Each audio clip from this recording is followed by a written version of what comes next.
Hi hello ನಮಸ್ಕಾರ. Karnataka news ಬೀಟ್ನ ಸಮಸ್ತ ವೀಕ್ಷಕರಿಗೂ ಮಕರ ಸಂಕ್ರಾಂತಿ ಹಬ್ಬದ ಹಾರ್ದಿಕ ಶುಭಾಶಯಗಳು. ಪ್ರತಿ ವರ್ಷದಂತೆ ಈ ವರ್ಷ ಕೂಡ ನಾವು ಬಹಳ ಅದ್ಧೂರಿಯಾಗಿ ಈ ಹಬ್ಬವನ್ನು ವೆಲ್ಕಮ್ ಮಾಡ್ಕೊಂಡಿದ್ದೀವಿ. ಈ 2026 ನಮಗೆ ಇವ್ರಿಗೆ ಬಹಳ ವಿಶೇಷ. ಒಂದು ಚಿತ್ರರಂಗದಲ್ಲಿ ಸಾಕಷ್ಟು ಬೆಳವಣಿಗೆಗಳಾಗ್ತಾ ಇದೆ, ಇನ್ನೊಂದು ಕರ್ನಾಟಕ ನ್ಯೂಸ್ ಬೀಟು ಒಂದು ಹೊಸ ದಾರಿಯನ್ನು ಈ ವರ್ಷ ತುಳಿಯೋಕ್ಕೆ ಹೋಗ್ತಾ ಇದೆ. ಸುದ್ದಿ ಮಾಧ್ಯಮದಲ್ಲಿ ನಮ್ಮದೇ ರೀತಿಯಾದಂತಹ ಸುದ್ದಿಗಳನ್ನು ಕೊಡಬೇಕು, ವಸ್ತುನಿಷ್ಠತೆ ಕಾಪಾಡಿಕೊಳ್ಬೇಕು ಅನ್ನೋದು ನಮ್ಮ ಕನಸು. ಈ ಮಕರ ಸಂಕ್ರಾಂತಿ ಹಬ್ಬದ ಆರಂಭದಲ್ಲೇ ನಾವು ಒಂದಷ್ಟು ಪ್ಲ್ಯಾನಿಂಗ್ಗಳ ಜೊತೆಗೇ ಬರ್ತಾ ಇದ್ದೀವಿ. ಈ ಮಕರ ಸಂಕ್ರಾಂತಿ ಹಬ್ಬದ ಒಂದು ಸಡಗರವನ್ನು ಬ್ಯಾಶನ್ನು ಡಬಲ್ ಮಾಡೋದಕ್ಕೆ 2 ಮುದ್ದಾದ ಹಕ್ಕಿಗಳು ನಮ್ಮ ಜೊತೆ ಜಾಯ್ನ್ ಆಗಿದೆ. ಅವರನ್ನು ಪ್ರೀತಿಯಿಂದ ಕಾರ್ಯಕ್ರಮಕ್ಕೆ ವೆಲ್ಕಮ್ ಮಾಡ್ಕೊಂಡು ಬಿಡ್ತೀನಿ. ಒಬ್ಬರು ಜಿಜಿ ಇದ್ದಾರೆ, ದಿವೇಶಿ ಮೋಹನ್. ಮಕರ ಸಂಕ್ರಾಂತಿ ಹಬ್ಬದ ಹಾರ್ದಿಕ ಶುಭಾಶಯಗಳು. ನಮಗೂ ಕೂಡ ಸಂಕ್ರಾಂತಿ ಶುಭಾಶಯಗಳು. ದಿವ್ಯಾ ಅವ್ರ ಮೇಲೆ ಒಂದು ಕಂಪ್ಲೇಂಟ್ ಇದೆ ನನಗೆ, ನಿಮ್ಮನ್ನೇ ಕೇಳ್ಬಿಡ್ತೀನಿ. ನಾವು ಸಂಕ್ರಾಂತಿಗಲ್ವಾ ಬಂದಿದ್ದು? ನಾನು ಸಂಕ್ರಾಂತಿಗೆ ಅಂದ್ಬಿಟ್ಟು ನಿಮ್ಮನ್ನ ಇದು ಸಂಕ್ರಾಂತಿ ತಾನೇ ಬಂದಿರೋದು. ಹೌದು, ಮತ್ತೆ ಕಾರ್ತಿಕ ಇದೆ. ಹೊಸ ಗೂಗ್ಲಿ ಹಾಕ್ತಾ ಇದ್ದಾರೆ ನನಗೆ. ನೋಡಿ, ನಿಮ್ಮೇಲಿರೋ ಕಂಪ್ಲೇಂಟ್ ಏನು ಗೊತ್ತಾ, ಮಕರ ಸಂಕ್ರಾಂತಿ ಹಬ್ಬಕ್ಕೆ ಅಂತ ಕರೆದಿದ್ದು. ನೋಡಿ ಎಷ್ಟೆಲ್ಲ ಸೆಟಪ್ ಮಾಡಿದ್ದೀವಿ, ತುಂಬ ಭಾರಿ ಐಟಮ್ಗಳನ್ನ ತರಿಸಿದ್ದೀವಿ. ನೀವು ಪಟಾಕಿ ಹಬ್ಬಕ್ಕೆ ಯಾಕೆ ರೆಡಿಯಾಗಿ ಪಟಾಕಿನ ತಗೊಂಡು ಬಂದಿದ್ದೀರಾ ನೀವು ದೀಪಾವಳಿ ಹಬ್ಬ ಮಾಡಕ್ಕ? ಇದು ಒಂದು ನಿಮ್ದು ಕಂಪ್ಲೇಂಟ್ಸು, ನನ್ನ ಡೈಲಿ ಕಂಪ್ಲೇಂಟ್ಸ್ ಇರ್ತದೆ ಆ ಥರ. ಆಟಮ್ ಬಂಬ ಆಕ್ಚುಲಿ ತೆರೆ ಮುಂದೆ ದೊಡ್ಡ ಆಟಮ್ ಬಾಂಬ್ ಇವರು, ಆಯ್ತಾ? ತೆರೆ ಹಿಂದೆ ಅಂದ್ರೆ ಮನೆಯಲ್ಲಿ ಟುಸ್ಪಟಾಕಿನೇ ಮಾತೇ ಆಡಲ್ಲ. ತುಂಬಾ ಸೈಲೆಂಟ್ ವ್ಯಕ್ತಿತ್ವದ ವ್ಯಕ್ತಿ ಇವರು. ಬಟ್ ಖುಷಿ ಆಗುತ್ತೆ ನಿಮ್ ಬಾಯಲ್ಲಿ ಪಟಾಕಿ ಅನ್ನೋ ಒಂದು ಪದ ಕೇಳಕ್ ಖುಷಿ ಆಗುತ್ತೆ ನನಗೆ. ಜಿಜಿ ನೀವೇ ಒಪ್ಕೊಂಡ್ಬಿಟ್ರಿ ಟುಸ್ ಪಟಾಕಿ ಅಂತ? ಯಾಕೆ? ಹೌದು, ಯಾಕಂದ್ರೆ ನೀವು ಪಟಾಕಿ ಅನ್ಕೊಂಡು ಪಟಾಕಿ ಅಂದ್ರೆ ಬೆಂಕಿ ಹಚ್ಬಿಟ್ರೆ ಹಿಂಗ್ ಸಿಡಿಯಂಗೂ ಇಲ್ಲ. ಹಬ್ಬದಲ್ಲಾದ್ರೂ ಸತ್ಯ ಹೇಳೋಣ ಅಂತನಾ? ಏನಂತ ಇವರು, ನೀವು ಪಟಾಕಿ ಅಂತ ಮೈಂಡಿ ತುಂಬಬೇಡಿ, ಆಮೇಲೆ ಪಟ್ ಅಂತಾರೆ ಇಲ್ಲ ಅಂತ ಮನೇಲಿ ಹೋಗಿ ಬೆಂಕಿ ಹಚ್ಚ ಟ್ರೈ ಮಾಡ್ತಾರೆ ಅವರು. ಬತ್ತಿ ಇಡಲ್ಲ, ಬೆಂಕಿ ಹಚ್ಬೋದು. ಬತ್ತಿ ಇಡೋದೇ ಹುಡುಗಿರ್ ಕೆಲಸ ಅಂತೀವಿ. ಬತ್ತಿ ಇಟ್ರೆ ಏನ್ ಮಾಡ್ಬೇಕು, ಸದಾ ಉರಿತಾ ಇರ್ಬೇಕಾಗತ್ತೆ. ನಾವು ಬತ್ತಿ ಇಟ್ರೆ ಅಟ್ಲೀಸ್ಟ್ ಒಳ್ಳೇದು, ಬೆಳಗ್ತಾ ಇರ್ತೀವಿ ಇನ್ನೊಬ್ಬರಿಗೆ. ಸಂಕ್ರಾಂತಿ ತರ ಬತ್ತಿ ಇಡೋ ಕೆಲಸ ಮಾಡಲ್ಲ, ಬೆಂಕಿ ಹಚ್ಚ ಕೆಲಸ ಮಾಡ್ತಾನೆ. ನೋಡಿ, ದೀಪಾವಳಿಗೆ ತುಂಬಾ ಟೈಮ್ ಇದೆ. ನಾವು ಸಂಕ್ರಾಂತಿ ಹಬ್ಬನ ಈಗ ಸೆಲೆಬ್ರೇಟ್ ಮಾಡೋದಕ್ಕೆ ಬಂದಿದ್ದೀವಿ. ಸಡನ್ ಆಗಿ ನಮ್ಮ ಆಫೀಸ್ ಒಳಗಡೆ ಎಂಟ್ರಿ ಆಗಿದ ತಕ್ಷಣ ಈ ಸೆಟಪ್ ಎಲ್ಲ ನೋಡಿದಾಗ ಫಸ್ಟ್ ಥಾಟ್ ಏನ್ ಬಂತು ನಿಮ್ಗೆ ಮೈಂಡ್ಗೆ? ನಮಗೆ ನಿಜವಾಗ್ಲೂ ಖುಷಿ ಆಯ್ತು. ನಾನು ಆಕ್ಚುಲಿ ಬಂದ ತಕ್ಷಣ ರೇಗಿಸ್ತೆ ಇಲ್ಲಿರೋರಿಗೆಲ್ಲ. ಕಾರ್ಯಕ್ರಮ ಆದ್ಮೇಲೆ ಇದನ್ನೆಲ್ಲ ದೋಚ್ಕೊಂಡು ಹೋಗ್ಬೋದಾ ನಾವು ಅಂತ ರೇಗಿಸ್ತೆ ನಾನು. ಆಕ್ಚುಲಿ ತುಂಬಾನೇ ಚೆನ್ನಾಗಿದೆ ಎಲ್ಲ ಡೆಕೋರೇಷನ್ ಎಲ್ಲ ನೋಡಿದ್ರೆ. ನನಗೊಂಥರ ಐಡಿಯಾ ಕೊಟ್ಟಂಗಾಯ್ತು, ಹಬ್ಬಕ್ಕೆ ಹೆಂಗೆಲ್ಲ ಡೆಕೋರೇಟ್ ಮಾಡ್ಬೋದು ಅಂತ ಒಂದು ಐಡಿಯಾ ಕೊಟ್ಟಂಗಾಯ್ತು. ತುಂಬಾ ಖುಷಿ ಆಯ್ತು. ನನಗೆ ಸಡನ್ ಆಗಿ ನಮ್ಮ ಹಳ್ಳಿ ಜ್ಞಾಪಕ ಆಯಿತು ಸರ್. ಯಾಕಂದರೆ ನೋಡಿ, ಪ್ರತಿಯೊಂದು ಇಲ್ಲಿ ಕಡಲೆಕಾಯಿ ಇರ್ಬೋದು, ಮಾವಿನ ಹಣ್ಣು ಇರ್ಬೋದು, ಇದು ಗೆಣಸಿರ್ಬೋದು, ಸೊ ಆಮೇಲೆ ಹೂವು, ಕಬ್ಬು, ಇದೆಲ್ಲ ನಮ್ಮ ರೈತರಿಗೆ ಸಡಗರ ಇದು. ಸೊ ನಾವು ಕೂಡ ಹಳ್ಳಿಯಲ್ಲಿ ಕೆಲಸ ಮಾಡಿ ಬಂದಿರೋರು. ಸೊ ಹೊಲದಲ್ಲಿ ಕೆಲಸ ಮಾಡುವಾಗ ಪ್ರತಿಯೊಂದನ್ನು ಸಡಗರ ಮಾಡ್ತೀವಿ ಅಲ್ಲಿ. ವಿಶೇಷವಾಗಿ ಈಗ ನಮ್ಮ ಕಡೆ ಏನು ಮಾಡ್ತಾರೆ, ಈ ಚಳಿಗೆ ಬೆಳೀತಕ್ಕಂಥ ಬೆಳೆಗಳೇ ಕೆಲವಿದೆ. ಈ ಸಂಕ್ರಾಂತಿ ಚಳಿಗೆ ಸೊ ಕೆಲವು ಬೆಳೆಗಳನ್ನು ಬೆಳೀತಾರೆ. ಸೊ ನಮ್ಮ ಕಡೆ ವಿಶೇಷವಾಗಿ ಕಡಲೆ ಬೆಳೀತಾರೆ, ಈ ದುಂಡ್ಗಡಲೆ ಬರುತ್ತಲ್ಲ, ಸೊ ಅದು ಚಳಿಗೆ ಬೆಳೀತಕ್ಕಂಥ ಬೆಳೆ. ಸೊ ಅಂಥ ಬೆಳೆಗಳು, ಈ ಕಡಲೆಕಾಯಿ, ಆ ಥರದ್ದು ಈ ಥರ ಎಲ್ಲ ನೋಡಿದಾಗ ನಮ್ಗೆ ಸಡನ್ನಾಗಿ ಒಂದು ಹಳ್ಳಿ ನೆನಪಾಗುತ್ತೆ. ಸೊ ಅದ್ರ ಜೊತೆಗೆ ನಮ್ಮ ದನ ಕರುಗಳೆಲ್ಲ ನೆನಪಾಗುತ್ತೆ, ಎತ್ತುಗಳು ಜ್ಞಾಪಕ ಆಗುತ್ತೆ, ಕರುಗಳು ಜ್ಞಾಪಕ ಆಗುತ್ತೆ. ಸೊ ನಾವು ಅವುಗಳ ಜೊತೆ ಆಟ ಆಡೋದೆಲ್ಲ ಜ್ಞಾಪಕ ಆಗುತ್ತೆ ನಮಗೆ ಸಡನ್ನಾಗಿ. ಒಂದು ಕ್ವಾಟ್ಲೆ ಕ್ವಶನ್ನು ಇಲ್ಲಿ ನನ್ನ ಹಿಂದೆ ಕಬ್ಬುಗಳು ಹಾಕಿದ್ದಾರೆ. ಯಾರು ಕಬ್ಬು ಯಾರು ಕೊಬ್ಬು ಇಬ್ಬರಲ್ಲಿ? ನನಗೆ ಕೊಬ್ಬು. ಅದನ್ನ ಆನೆಸ್ಟ್ ಆಗಿ ಒಪ್ಕೋಬೇಕು. ಅವ್ರು ಒಪ್ಕೊಂಡ್ರಲ್ಲ, ನಾನು ಕಬ್ಬಲ್ಲ. ಯಾಕಂದ್ರೆ ಕಬ್ಬು ಅನ್ಕೊಂಡ್ರೆ ಅದನ್ನ ಪಟಾಕಿ ತರ ಬೆಂಕಿ ಹಂಗಿಸ್ತಾರೆ, ಕಬ್ಬು ಅನ್ಕೊಂಡು ಸುಕ್ಕಂಡು ತಿಂದ್ಬಿಡ್ಬೋದು, ಹೇಳಕ್ಕಾಗಲ್ಲ. ಸೊ ಅದಕ್ಕೆ ನಾನು ಕಬ್ಬು ಅಲ್ಲ, ಕಬ್ಬು ತಿಂದು ಕೊಬ್ಬು ಬಂದಿಲ್ಲ ನನಗೆ. ಸೊ ಹಾಗಾಗಿ ಕಬ್ಬಲ್ಲಿರೋ ಗರಿ ನಾನು. ಗರಿ ಆ ಕಡೆ ಈ ಕಡೆ ಗರಿ ಇರ್ತಾವಲ್ಲ, ಸೊ ಯಾವಾಗ ಬೇಕಾದ್ರೂ ಬಿಡಿಸಿ ಹಾಕ್ಬಿಡ್ಬೋದು, ಹೇಳಕ್ಕಾಗಲ್ಲ. ಕೊಬ್ಬಿಗೆ ಅಡ್ಜಸ್ಟ್ ಆಗೋಗಿದ್ದೀರಾ ಜಿಜಿ? ಹೌದು. ಸೊ ಅದು ಒಂಥರ ಕೆಲವರಿಗೆ ಕೆಲವೊಂದು ಶೋಭೆಗಳಿರುತ್ತೆ ಅಲ್ವಾ. ಈಗ ಕಬ್ಬಿಗೆ ಗರಿ ಇಲ್ಲ ಅಂದರೆ ಶೋಭೆ ಇರಲ್ಲ. ಸೊ ಅದು ಬರೀ ಸುಲ್ಲಾಗ್ಬಿಟ್ರೆ ಏನಾಗುತ್ತೆ ಹೇಳಿ, ಕಡ್ಡಿ ಆಗುತ್ತೆ. ಸೊ ಹಂಗೆ ಕೆಲವು ವ್ಯಕ್ತಿತ್ವಗಳಿಗೆ ಹಂಗಿರ್ತದೆ. ಅಂದರೆ ಅದು ನಾವು ಹಂಗೆ ಅನ್ಕೋತೀವಿ, ನೋಡೋರ್ಗೆ ಹಂಗೆ ಅನ್ಸುತ್ತೆ, ಬಟ್ ಅದು ಕೆಲವೊಬ್ಬರ ವ್ಯಕ್ತಿತ್ವ ಇರ್ತದೆ. ವ್ಯಕ್ತಿತ್ವ ಅಂದರೆ ಅದರಿಂದ ನಾವು ಕಲಿತಕ್ಕಂಥದ್ದು ಇರುತ್ತೆ. ಸೊ ಆಮೇಲೆ ವ್ಯಕ್ತಿತ್ವ ಅಂತಂದರೆ ಅದು ಕೊಬ್ಬು ಅಂತಂದರೆ ಈ ಹಾಮ್ ಅಂತೀವಿ ನೋಡಿ, ಕೆಲವ್ರಿಗೆ ಸಾತ್ವಿಕವಾಗಿರೋದು, ಅದನ್ನ ಹೆಮ್ಮೆ ಅಂತಲೂ ಹೇಳ್ಬೋದು ನಾವು ಅಲ್ವಾ. ನಾವು ಹೇಳೋ ರೀತಿ ತಗೊಳ್ಳೋ ರೀತಿ ಇರ್ತದೆ. ಸೊ ಆ ಥರದ್ದೊಂದು ಸಾತ್ವಿಕ ಕೊಬ್ಬು. ನನ್ನನ್ನ ನೋಡಿದ್ರೆ ಎಲ್ಲರೂ ಸಡನ್ ಅಂದ್ರೆ ಒಂದು ಫಸ್ಟ್ ಮೀಟ್ ಆಗಿರ್ಬೋದು, ಅದರ ಇರ್ಬೋದು, ಇವಳಿಗೆ ಸ್ವಲ್ಪ ಕೊಬ್ಬು ಜಾಸ್ತಿ ಏನಾದ್ರು ಇದ್ದೀನಿ ಎಲ್ಲರೂ ಇರೋದು.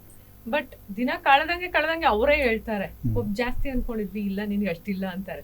ಹಾಗಾಗಿ ಅವ್ರು ಹಂಗ ಅನ್ನೋದ್ರಲ್ಲ ಹೇಳಿನೇ ಕೊಬ್ಬರ್ಸ್ಬಿಟ್ಟಿದಾರೆ ನನಗೆ.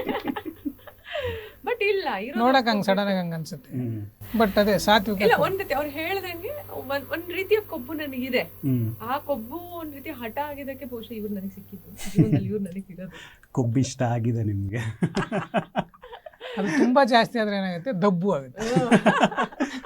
ದಬ್ಬು ಥರ ಇಲ್ಲ. ನೋಡಿ, ಪ್ರಾಸಗಳ ಬಗ್ಗೆ ಮಾತಾಡ್ತಾ ಇದ್ದೀವಿ. ಸಂಕ್ರಾಂತಿ ಅಂದ ತಕ್ಷಣನೇ ನಮಗೆ ಕ್ರಾಂತಿ ಅನ್ನೋದು ಶುರುವಾಗುತ್ತೆ.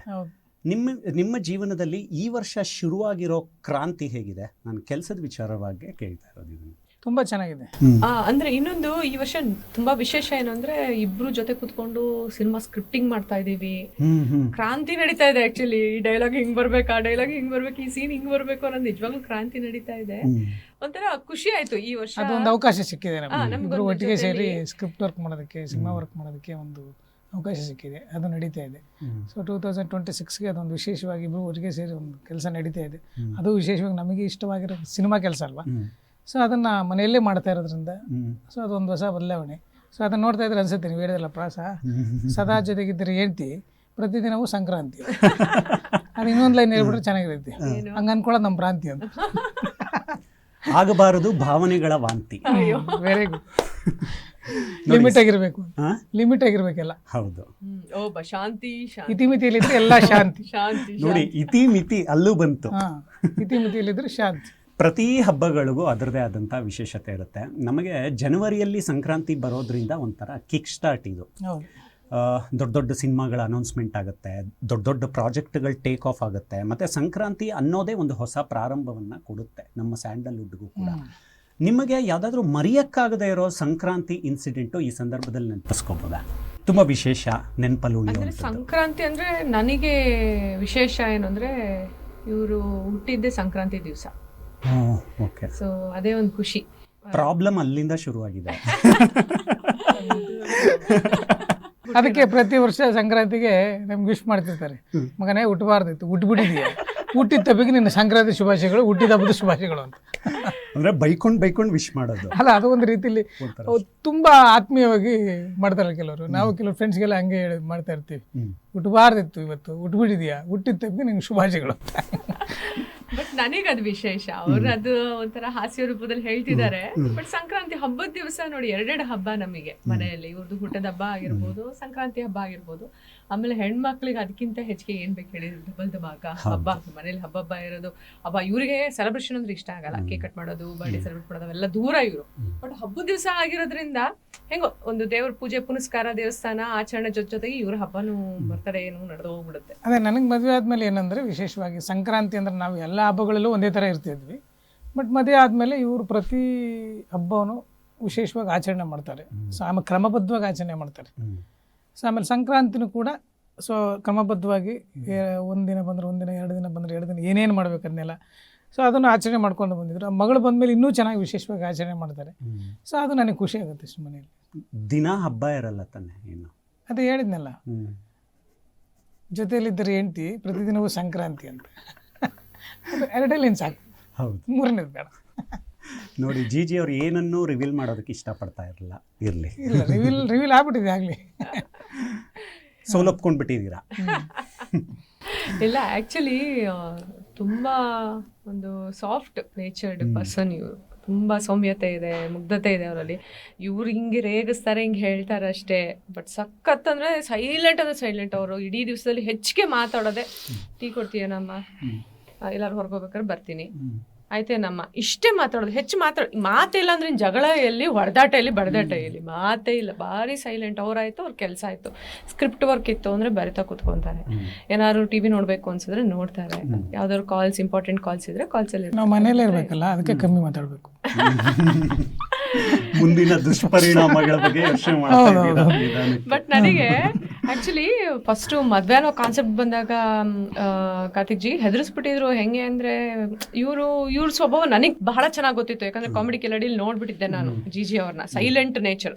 ಆ್ಯಕ್ಷನ್ ಅಂದರೆ ಸಾಕು, ಹಿಡಿಯೋಕ್ಕಾಗಲ್ಲ ಮನುಷ್ಯ, ಹಾಗೆ ನಂಬಲ್ಲ ನೀವು 12 ಪೇಜ್ ಡೈಲಾಗು ನಿಮ್ದು ನಮ್ದು ಇನ್ನೊಬ್ರದ್ದು ಎಲ್ಲಾ ಕಲಾವಿದ್ರದ್ದು ನೆನಪಿರೋದು ಅಂತ ವ್ಯಕ್ತಿ. ಅದು ಸ್ಕ್ರಿಪ್ಟ್ ಅಂತ ಬಂದಾಗ ಹಂಗಾಗತ್ತೆ. ನಮ್ಮ ಶರಣಯ್ಯ ಸರ್, ನಮ್ಮ ಸತೀಶ್ ಸರ್ ಅವರೆಲ್ಲ ಸೇರಿಬಿಟ್ಟು ನಮಗೆ ಅದೇ ಒಂದು ಫನ್ನು ಇರಬೇಕು, ಜೊತೆಗೆ ಅವ್ರಿಗೆ ಆಪ್ಟ್ ಆಗಿರಬೇಕು. ಆ ಥರದ್ದು ಕೆಲವೊಂದು ಅವಾರ್ಡ್ಸ್ ಕೊಡೋರು. ಫನ್ನಾಗಿರಬೇಕು, ಅವ್ರಿಗೆ ಆಪ್ಟ್ ಆಗಿರ್ಬೇಕು, ಆ ಥರದ್ದು. ಸೊ ಆ ಥರದ್ದು ನನಗೆ ಮೆಮೊರಿ ಸ್ಟಾರ್ ಅಂತ ಕೊಟ್ಟಿದ್ರು. ಸೊ ಹಾಗಾಗಿ ಎಲ್ಲರೂ ಹೊರಗಡೆ ಎಲ್ಲರೂ ಹೆಂಗ್ ಅಂದ್ರೆ ವಿಪ ಏನ್ ಮನುಷ್ಯ ನಗಿಸ್ತಾರೆ, ಚಟಪಟ ಅಂತಾರೆ, 1 ನಿಮಿಷ ಬಾಯಿ ಮುಚ್ಚಲ್ಲ, ಹೆಂಗಿರ್ತೀಯ ಅಂದ್ರೆ ನನ್ಗೆ ಮನ್ಸಲ್ಲಿ ಒಂಥರ ನಿಮ್ಗೆ ಗೊತ್ತಿಲ್ಲ ಬಿಡಿ ನಮ್ ದೇವ್ರು ಹೆಂಗೆ ಅಂತ ಹೇಳ್ಬಿಟ್ಟು ಶಾಂತವಾಗೇ ಇದ್ದೆ. ಬಿಕಾಸ್ ಯಾರಿಗೂ ಗೊತ್ತಿಲ್ಲ ಜಿಜಿ ಮನೇಲಿ ಇರೋದೇ ಬೇರೆ ವರ್ಷನ್ ಅಂತ ಹೇಳ್ಬಿಟ್ಟು. ಬಟ್ ಅಲ್ಲಿ ಏನು ಮೆಮೊರಿ ಸ್ಟಾರ್ ಅಂತ ಅವಾರ್ಡ್ ತಗೊಂಡಿದ್ರಲ್ಲ, ಡೆಡ್ ಆಪೋಸಿಟ್ ಮನೆಯಲ್ಲಿ ಎಷ್ಟೋ ಕಾರ್ಯಕ್ರಮಕ್ಕೆ ರೆಡಿ ಆಗಮ್ಮ ಕೆಳಗಡೆ ಕಾರ್ ತೆಗ್ದಿರ್ತೀನಿ ಅಂದಿರ್ತಾರೆ, ಕಾರ್ ತಗೊಂಡು ಹಂಗೆ ಹೋಗ್ಬಿಟ್ಟಿರ್ತಾರೆ. ಬೇರೆದೆಲ್ಲ ಹಂಗೆ ಹೊರಟೋಗ್ತಾರೆ ಎಲ್ಲ. ಆ್ಯಕ್ಚುಲಿ ನಮ್ಮ ಇಲ್ಲಿ ನಾವು ರಂಗಭೂಮಿಯಲ್ಲಿ ಕೆಲಸ ಮಾಡ್ತಾ ಇದ್ವಿ. ಸೊ ನಮ್ಮ ಪ್ರಭಾಕ ಅಂತ ಇದ್ದಾರೆ ಅಕ್ಕ, ಅವರು ನಮಗೆ ತರಕಾರಿ ತರೋಕ್ಕೆ ಹೇಳೋರು. ಅವಾಗ ತರಕಾರಿ ತಗೊಂಬ ಅಂತ ನಾನು ಹಂಗೆ ಒಂದೊಂದು ಸಲ ಲೀಸ್ಟ್ ಕೊಡ್ತಿರ್ಲಿಲ್ಲ, ಹಂಗೆ ಕಳಿಸೋರಲ್ವಾ. ಸೊ ಅಲ್ಲಿಗೆ ಹೋಗೋ ಅಷ್ಟೊತ್ತಿಗೆ 6 ವಸ್ತು ಹೇಳಿದ್ರೆ 3 ಮರ್ತು ಹೋಗ್ತಿದ್ದೆ ನಾನು. ಅದಕ್ಕೆ ಪ್ರತಿಯೊಂದನ್ನು ಬರೆದು ಕಳ್ಸೋರು ನನಗೆ ಅಂತ ಮೆಮೊರಿ ಸ್ಟಾರ್. ಒಂದ್ಸರಿ ನೀವು ನಂಬಲ್ಲ ಕಾರ್ತಿಕ್ಜಿ 2 ವೀಲರಲ್ಲಿ ನನ್ನ ಜೊತೆ ಮಾತಾಡ್ಕೊಂತ ಹೊರಟ್ರು. ಆಮೇಲೆ ವಿಜಯನಗರ ಇನ್ನೇನು ರೀಚ್ ಆಗ್ತಾ ಇದ್ದೀನಿ ಅಂದರು. ನಾವು ನಾಗರಬಾವಿಲಿ ಇದ್ವಿ. ಇನ್ನೇನು ರೀಚ್ ಆಗ್ತಿದ್ದೀನಿ, ಸರಿ ಆಮೇಲೆ ಮಾಡ್ತೀನಿ ಅಂದರು. ಆಯ್ತಾಯ್ತು ಅಂತ, ಅಯ್ಯೋ ಮರ್ತು ಬಂದೆ ನಾನು, ಹೇಳೋದಲ್ವಾ ನೆನ್ಪು ಮಾಡೋದಲ್ವಾ, ಅದು ಇದು ಏನೇನೋ ಹೇಳ್ತಿದ್ದಾರೆ. ಏನು ರೀ ಅಂದರೆ 1 ನಿಮಿಷ ಇಡು ಫೋನ್, ನಾನು ಗಾಡಿ ಬಿಡಿಸ್ತಾ ಇದ್ದೀನಿ ಅಂದರು. ನಾನೇ ಕಾಲ್ ಕಟ್ ಮಾಡಿದೆ. ಸರಿ ಬಂದ್ಬಿಟ್ಟು ಹೊರ ನೋಡಿತಾ ಇದ್ದಾರೆ. ಆಚೆ ಹೋಗ್ಬಿಟ್ಟು ಏನು ಅಂದರೆ ನಾನು ಫೋನ್ ಚಾರ್ಜಿಗೆ ಹಾಕಿದ್ದೀನಿ ಕೊಡು ಅಂತಿದ್ದಾರೆ. ಅದಕ್ಕಿಂತ ಮಾತಾಡ್ಕೊಂಡು ಹೋಗಿ ಹೆಲ್ಮೆಟ್ ಅಲ್ಲೇ ಸಿಗಾಕೊಂಡು ತಗ್ಲಾಕೊಂಡಿದೆ ಫೋನು, ಬಂದ್ಬಿಟ್ಟು ಚಾರ್ಜಿಗೆ ಹಾಕಿದ್ದೀನಿ ಫೋನ್ ಕೊಡು ಅಂತಿದ್ದಾರೆ. ಅದಕ್ಕಿಂತ ಇನ್ನೊಂದು ಮಜಾ ಕೇಳಿ, ನಾವು ಅದೇ ಥಿಯೇಟ್ರ್ ಅಂದಲ್ಲ, ನಮ್ಮ ಥಿಯೇಟ್ರ್ ಆಂಜನೇಯ ಸರ್ ಅಂತ ಒಬ್ಬರು ಇದ್ದಾರೆ, ನಮ್ಮ ಗುರುಗಳವ್ರು. ಸೊ ಅವ್ರು ನಾನು ಪೋಸ್ಟ್ ಆಫೀಸ್ ಎಂಪ್ಲಾಯ್. ಸೊ ನಾನು ಅವ್ರನ್ನ ಈ ವಿಜಯನಗರದಲ್ಲಿದ್ದೀವಿ ಫಸ್ಟ್, ಗೋವಿಂದರಾಜ ನಗರದಲ್ಲಿ. ಅಲ್ಲಿಂದ ಈ ಮಾರ್ಕೆಟಿಗೆ ಬಿಡಬೇಕಿತ್ತು, ಡೈಲಿ ಬಿಡ್ತಾ ಇದ್ದೆ ಗಾಡೀಲಿ. ನಾನು ಕೆಳಗೆ ಬಂದು ಬೈಕ್ ನಿಲ್ಲಿಸಿದಾಗ ಅವ್ರು ಬಂದು ಹಿಂದೆ ಕೂತ್ಕೊಳ್ಳೋರು, ನಾನು ಹೋಗ್ತಾಯಿದ್ದೆ. ಸೊ ಒಂದು ದಿವಸಕ್ಕೆ ಬೈಕ್ ಸ್ಟಾರ್ಟ್ ಮಾಡ್ಕೊಂಡು ನಿಂತಿದ್ದೀನಿ, ಬಂದು ಬ್ಯಾಗ್ ಇಟ್ಟರು ಕೂತ್ಕೊಂಡ್ರು. ನಾನು ಹೊರಟೆ. ವಿಜಯನಗರ ಸರ್ಕಲ್ ಹೋಗೋಷ್ಟೊತ್ತಿಗೆ ಫೋನ್ ಬಂತು ನನಗೆ. ಸೊ ಆ ಫೋನು ಗಾಡೀಲಿ ತೆಗಿಲಿ, ಯೂಶ್ವಲಿ ಕಂಟಿನ್ಯೂಸ್ ಫೋನ್ ಬಂತಲ್ಲ, ತೆಗೆದು ನೋಡಿದ್ರೆ ಅವರೇ ಫೋನ್ ಮಾಡ್ತಾರೆ. ನಾನು ಅವ್ರಿಗೆ ತೋರಿಸ್ದೆ, ಸರ್ ನನಗೆ ಫೋನ್ ಮಾಡ್ತಾಯಿದ್ದೀನಿ ಅಂತ. ಅವ್ರು ರಿಪ್ಲೈ ಇಲ್ಲ. ಹಿಂದ್ಗಡೆ ನೋಡಿದರೆ ಅವ್ರು ಇಲ್ವೇ ಇಲ್ಲ, ಬಿಟ್ಬಿಟ್ಟು ಹೋಗ್ತಿದ್ದೀನಿ. ನನಗೆ ನಗು ತಡ್ಕೊಳಕ್ಕಾಯ್ತಲ್ಲ, ಸೈಡಿಗೆ ಗಾಡಿ ಹಾಕಿ ನಗ್ತಾ ಇದ್ದೀನಿ. ಅಂದರೆ ಅವ್ರು ಕೂತ್ಕೊಂಡಿದ್ದಾರೆ ಅಂತ ಬಂದ್ಬಿಟ್ಟಿದ್ದೀನಿ. ಬ್ಯಾಗ್ ಇಟ್ಟಿರೋದು ಸೀಟಿಗೆ ಬಿಟ್ಟು ಬಂದಿರೋದು, ತಿರುಗು ನೋಡಿಲ್ಲ ಅಷ್ಟು. ಅಂದರೆ ಅದಕ್ಕೆ memory star, off screen memory star. ಅಂದರೆ ನಂದು ಮೆಮೊರಿ ಎಷ್ಟಿದೆ, ಯಾಕೆ ಕೊಟ್ಟರು ಅಂತ ಗೊತ್ತಾಯ್ತಲ್ಲ. ಸ್ವಯಂ ಘೋಷಿತ ಬಿರುದು ಒಂಥರ ಇದು, ಸ್ವಯಂ ಘೋಷಿತ ದೇವಮಾನವ ಥರ. ನೋಡಿ ಜಿಜಿ ಅವ್ರು ಎಂಥ ಸೂಕ್ಷ್ಮ ಜೀವಿ ಅಂತ. ಸುಮಾರು ಸಂದರ್ಭಗಳಲ್ಲಿ ಸಿಕ್ಕವಾಗ ಸ್ಕ್ಯಾನ್ ಮಾಡ್ತಾರೆ ಒಂಥರ ಜಿಜಿ. ಸುತ್ತಮುತ್ತ ಯಾರಿದ್ದಾರೆ, ಅವ್ರು ಏನು ಮಾತಾಡ್ತಾ ಇದ್ದಾರೆ, ಇದನ್ನೆಲ್ಲ ನಿಧಾನಕ್ಕೆ ಅನಲೈಸ್ ಮಾಡ್ತಾ ಇರ್ತಾರೆ. ಅರ್ಧ ಗಂಟೆ ಆದಮೇಲೆ ನಾವು ಹೇಳಿರೋ ಮಾತಕ್ಕೆ ಪಂಚ್ ಕೊಟ್ಟಿರ್ತಾರೆ. ಅದನ್ನು ಅರ್ಥ ಮಾಡ್ಕೊಳಕ್ಕೆ ಮತ್ತೆ ಅರ್ಧ ಗಂಟೆ ಬೇಕಾಗುತ್ತೆ. ಈ ಗುಣ ಎಲ್ಲಿಂದ ಬಂತು ಹೇಳಿ? ಇದು ಹೊಗಳ್ತಾ ಇರೋದ ತೆಗಳ್ತಾ ಇರೋದ ಅಂದರೆ ಅರ್ಧ ಗಂಟೆ ಆದಮೇಲೆ ಅವ್ನಿಗೆ ಅರ್ಥ ಆಗುತ್ತೆ ಅಂತ, ಅಷ್ಟು ಲೇಟ ಅಂತ ಅರ್ಥ ಆಗುತ್ತೆ. ಅಥವಾ ನಾನು ಹೇಳೋ ಪಂಚು ಅರ್ಧ ಗಂಟೆ ಆದ್ಮೇಲೆ ನಗು ಬರುತ್ತೆ ಅಂತನಾ? ಅಲ್ಲ, ಅದನ್ನೇ ಹೇಳ್ತಾ ಇದ್ದೀನಿ. ನೀವು ಹೇಳ್ತಾ ಇರೋದು ನನ್ನ ಬೈತಾ ಇದ್ರು, ಹೊಗಳ್ತಾ ಇದ್ರು ಗೊತ್ತಾಗ್ತಿಲ್ಲ ನನಗೆ. ಹೆಂಗೆ ಈ ಸ್ಕ್ಯಾನಿಂಗ್ ಗುಣ ಹೇಗೆ ಬಂತು? ಎಲ್ಲ ಸರ್ವರ್ ಒಳಗೆ ಒಂದೊಂದು ನುಡಿಗಳು ನಿಮ್ಮಂಥವ್ರಿಂದ. ಅದೇ ಸ್ಕ್ಯಾನಿಂಗ್ ಅಂತ ಹೇಳಿದ್ರಲ್ಲ, ನೀವೇನು ಮಾಡ್ತೀರಂತ ನೋಡ್ಬಿಟ್ಟು ನಿಮ್ಮ ರಿಫ್ಲೆಕ್ಷನ್ ನಾವು ಮಾಡಿರ್ತೀವಿ ಅಷ್ಟೇ, ನಮ್ದಲ್ಲ ಅದು. ಎದುರುಗಡೆ ಇರೋ ರಿಫ್ಲೆಕ್ಷನ್ ಹಂಗೆ ಇರುತ್ತೆ ಅವ್ರದ್ದು. ಹೇಗೆ ಅಂದ್ರೆ ತುಂಬಾ ಸೀರಿಯಸ್ ಆಗಿರುತ್ತೆ. ನಾವು ಊರಿಗೆ ಹೊರಡ್ತಾ ಇದೀವಿ ಆಯ್ತಾ, ಅರ್ಲಿ ಮಾರ್ನಿಂಗ್ ಹೋಗ್ತಾ ಇದೀವಿ, ಅವಾಗ್ಲಿಂದ ಹಾರ ನೋಡಿತಾ ಇದ್ದೀನಿ. ಹಂಗೆ ರೋಡಲ್ಲಿ ಅಡ್ಡಡ್ಡ ಬಿತ್ಕೊಂಡಿದ್ರೆ ಹೆಂಗೆ ಹಾರ ನೋಡಿದ್ರು ಎದ್ದಳಲ್ಲ ಅಂತಾರೆ, ಅಂತಿದ್ದಾರೆ. ನಾನು ನಿದ್ದೆ ಮೂಡಲ್ಲಿರೋಳು ಗಾಬರಿ ಆಗ್ಬಿಟ್ಟು ಏನ್ರಿ ಏನು ಅಂತಿದ್ದೀನಿ. ಅಲ್ಲಿ ನೋಡು ಉದ್ದಕ್ಕೂ ರೋಡ್ ಉದ್ದಕ್ಕೂ ಹಿಂಗೆ ಇದ್ಬಿಟ್ರೆ ಹೆಂಗೆ, ಹಾರ ನೋಡಿದ್ರು ಎದ್ದೋಗ್ಬೇಕು ತಾನೆ, ಅದ್ ಬಿಟ್ಬಿಟ್ಟು ಏನಪ್ಪ ಅಂತ ಅಂದ್ರು. ಮತ್ತೆ ಯಾಕ್ರಿ ಏನ್ರಿ ನಾಯಿ ಏನ್ರಿ ಹಸುಕರು ಏನ್ರಿ, ಏನೋ ಹಳ್ಳಿ ಅಲ್ವಾ ಅದಕ್ಕಂದ್ರೆ, ಅಲ್ಲ ಕಣಮ್ಮ ರೋಡಲ್ಲಿರೋ ಹಂಪು ಅಂತೆ. ಆ ಥರದ್ದು ಕೆಲವು ಸುಮ್ಮನೆ ಹಿಂಗೆ ಬಂದಾಗ ಹೇಳೋದು ಯಾರಿಗಾರ ಸ್ನೇಹಿತರಿಗೂ, ಚಿಕ್ಕ ಮಕ್ಳಿಗೆ ಇರ್ತಾವಲ್ಲ, ಚಿಕ್ಕ ಮಕ್ಳಿಗೆಲ್ಲ ಹೇಳೋದು. ರೋಡ್ ಉದ್ದಕ್ಕೂ ಮಲಗಿಬಿಟ್ಟಿತ್ತು. ನಾನು ಹಾರ ಹೊಡೆದು ಸಾಕಾಗೋದು. ಕೊನೆಗೆ ಎದ್ದಾಳೆಲ್ಲ ಹತ್ತಿಸ್ಕೊಂಬಂದ್ಬಿಟ್ಟೆ. ಅಯ್ಯೋ ಏನು ನಾಯಿನಾ ಹಸುನ? ಇಲ್ಲ ಹಂಸು ಅದು. ಅದಾಯ್ತಾ? ಇನ್ನೊಂದು ಚಿಕ್ಕ ಮಕ್ಳಿಗೆ ಇನ್ನೊಂದು ಕೇಳೋದು, ಓಡುವಾಗ 2 ಕಾಲು, ನಿಂತಾಗ ಓಡುವಾಗ 2 ಕಾಲು, ನಿಂತಾಗ 3 ಕಾಲು. ಏನು ಹೇಳಿ ಗೊತ್ತಿಲ್ಲ. ಬೈಕು ಇದು ಒಂದೇನು. ಆಮೇಲೆ ಇವಾಗ ಮೊನ್ನೆ ಒಂದು ಇದನ್ನು ಮಾಡಿದ್ದು, 2 ತಲೆ ಇದೆ, ಓಡಾಡುತ್ತೆ, ಜೀವ ಇಲ್ಲ. ಹೆಂಗಸರು ಹೆಂಗಸರಿಗೆ 2 ತಲೆನಾ? ಎಲ್ಲಿ ನೋಡಿದ್ರಿ ಸರ್ ನೀವು? ನೀವುಗಳಿಗೆ ಒಂದೇ ತಲೆ ಇರೋದು. ಇರೋ ಒಂದ್ ತಲೆನೇ ನಾನು ಸಹಿಸ್ಕೊಳಕ್ಕಾಗ್ತಿಲ್ಲ, ಇನ್ನು 2 ತಲೆ ಇದ್ದಿದ್ರೆ ಹೆಂಗೆ ನನ್ ಕತೆ. ಎಂತ ಆರೋಪ ಮಾಡ್ಬಿಟ್ಟೆ. ಮಹಿಳಾ ಸಂಘಗಳು ನನ್ನ ಬೆನ್ನ ಹಿಂದೆ ಬೀಳುತ್ತೆ. ನೋಡಿ ಈ ಇದೇನು ಹೇಳಿ ನೋಡೋಣ. ಜೀವ ಇರಲ್ವಾ? ಜೀವ ಇಲ್ಲ, 2 ತಲೆ ಇದೆ, ದಿನ ಓಡಾಡ್ತದೆ. ಕಾರ್ ಹೆಡ್ಲೈಟ್ಸ್ ಅಲ್ಲ, 2 ತಲೆ ಇರ್ತದೆ, ಅದಕ್ಕೆ ಹಿಂದೆ ಮುಂದೆ 2 ಕಡೆ ತಲೆ ಇರ್ತದೆ. 2 ತಲೆ ಇದೆ, 2 ತಲೆ ಆವಲ್ಲ, ಜೀವ ಇರಲ್ಲ, ಓಡಾಡುತ್ತೆ, ಜೀವ ಇಲ್ಲ ಅಂತ. ಏನದು ಗೊತ್ತಿಲ್ಲ, ಹೇಳಿ. ಏನೋ ವಿಚಿತ್ರವಾಗಿ ಇರುತ್ತದು. 2 ತಲೆ ಇದೆ, 2 ತಲೆ ಆವಲ್ಲ, ಓಡಾಡುತ್ತೆ, ಜೀವ ಇಲ್ಲ. ಏನದು? Metro train. ಆ ಕಡೆಗೂ ತಲೆ, ಈ ಕಡೆಗೂ ತಲೆ ಅಲ್ವಾ? ಇದನ್ನ ಕೇಳಿದ್ರೆ ಮೆಟ್ರೋ ನಿಗಮದವ್ರಿಗೆ ಎಷ್ಟು ಖುಷಿ ಆಗುತ್ತೆ. ಈ ತರದ ಕೆಲವು ನಮ್ಮ ಮೇಲೂ ಒಗಟುಗಳಿದೆಯಲ್ಲ ಅಂತ. ದಿನಾಗ್ಲೂ ಹಿಂಗೇನಾ? ಪದಭಂಡಾರ, ಆಮೇಲೆ ಇನ್ನೊಂದು, ಗಾದೆ ಕೋಶ. ನಮ್ಮ ಮನೆಯಲ್ಲಿ 1 ತಿಂಗಳಾಯ್ತು ದಿನ ಎಬ್ಬಿಸ್ತಾ ಇದ್ದೀನಿ, ಎದ್ದಾಳ್ತಾನೆ ಇಲ್ಲ, ಮಲ್ಕೊಂಡೇ ಇದೆ. 1 ತಿಂಗಳಿಂದ ಬಡ್ದು ಎಬ್ಬಿಸ್ತಾನೆ ಇದೆ, ಎದ್ದಾಳ್ತಾ ಇಲ್ಲ, ಮಲ್ಕೊಂಡಿದೆ ಅಂತ. ಪ್ಲಾಸ್ಟಿಕ್ ನಾಯಿ. ಪ್ಲಾಸ್ಟಿಕ್ ನಾಯಿ ಅಂತ. ಅಂದರೆ ಇದು ಮಕ್ಕಳಿಗೆ ಇಷ್ಟ ಆಗುತ್ತೆ ಕೆಲವೊಂದು.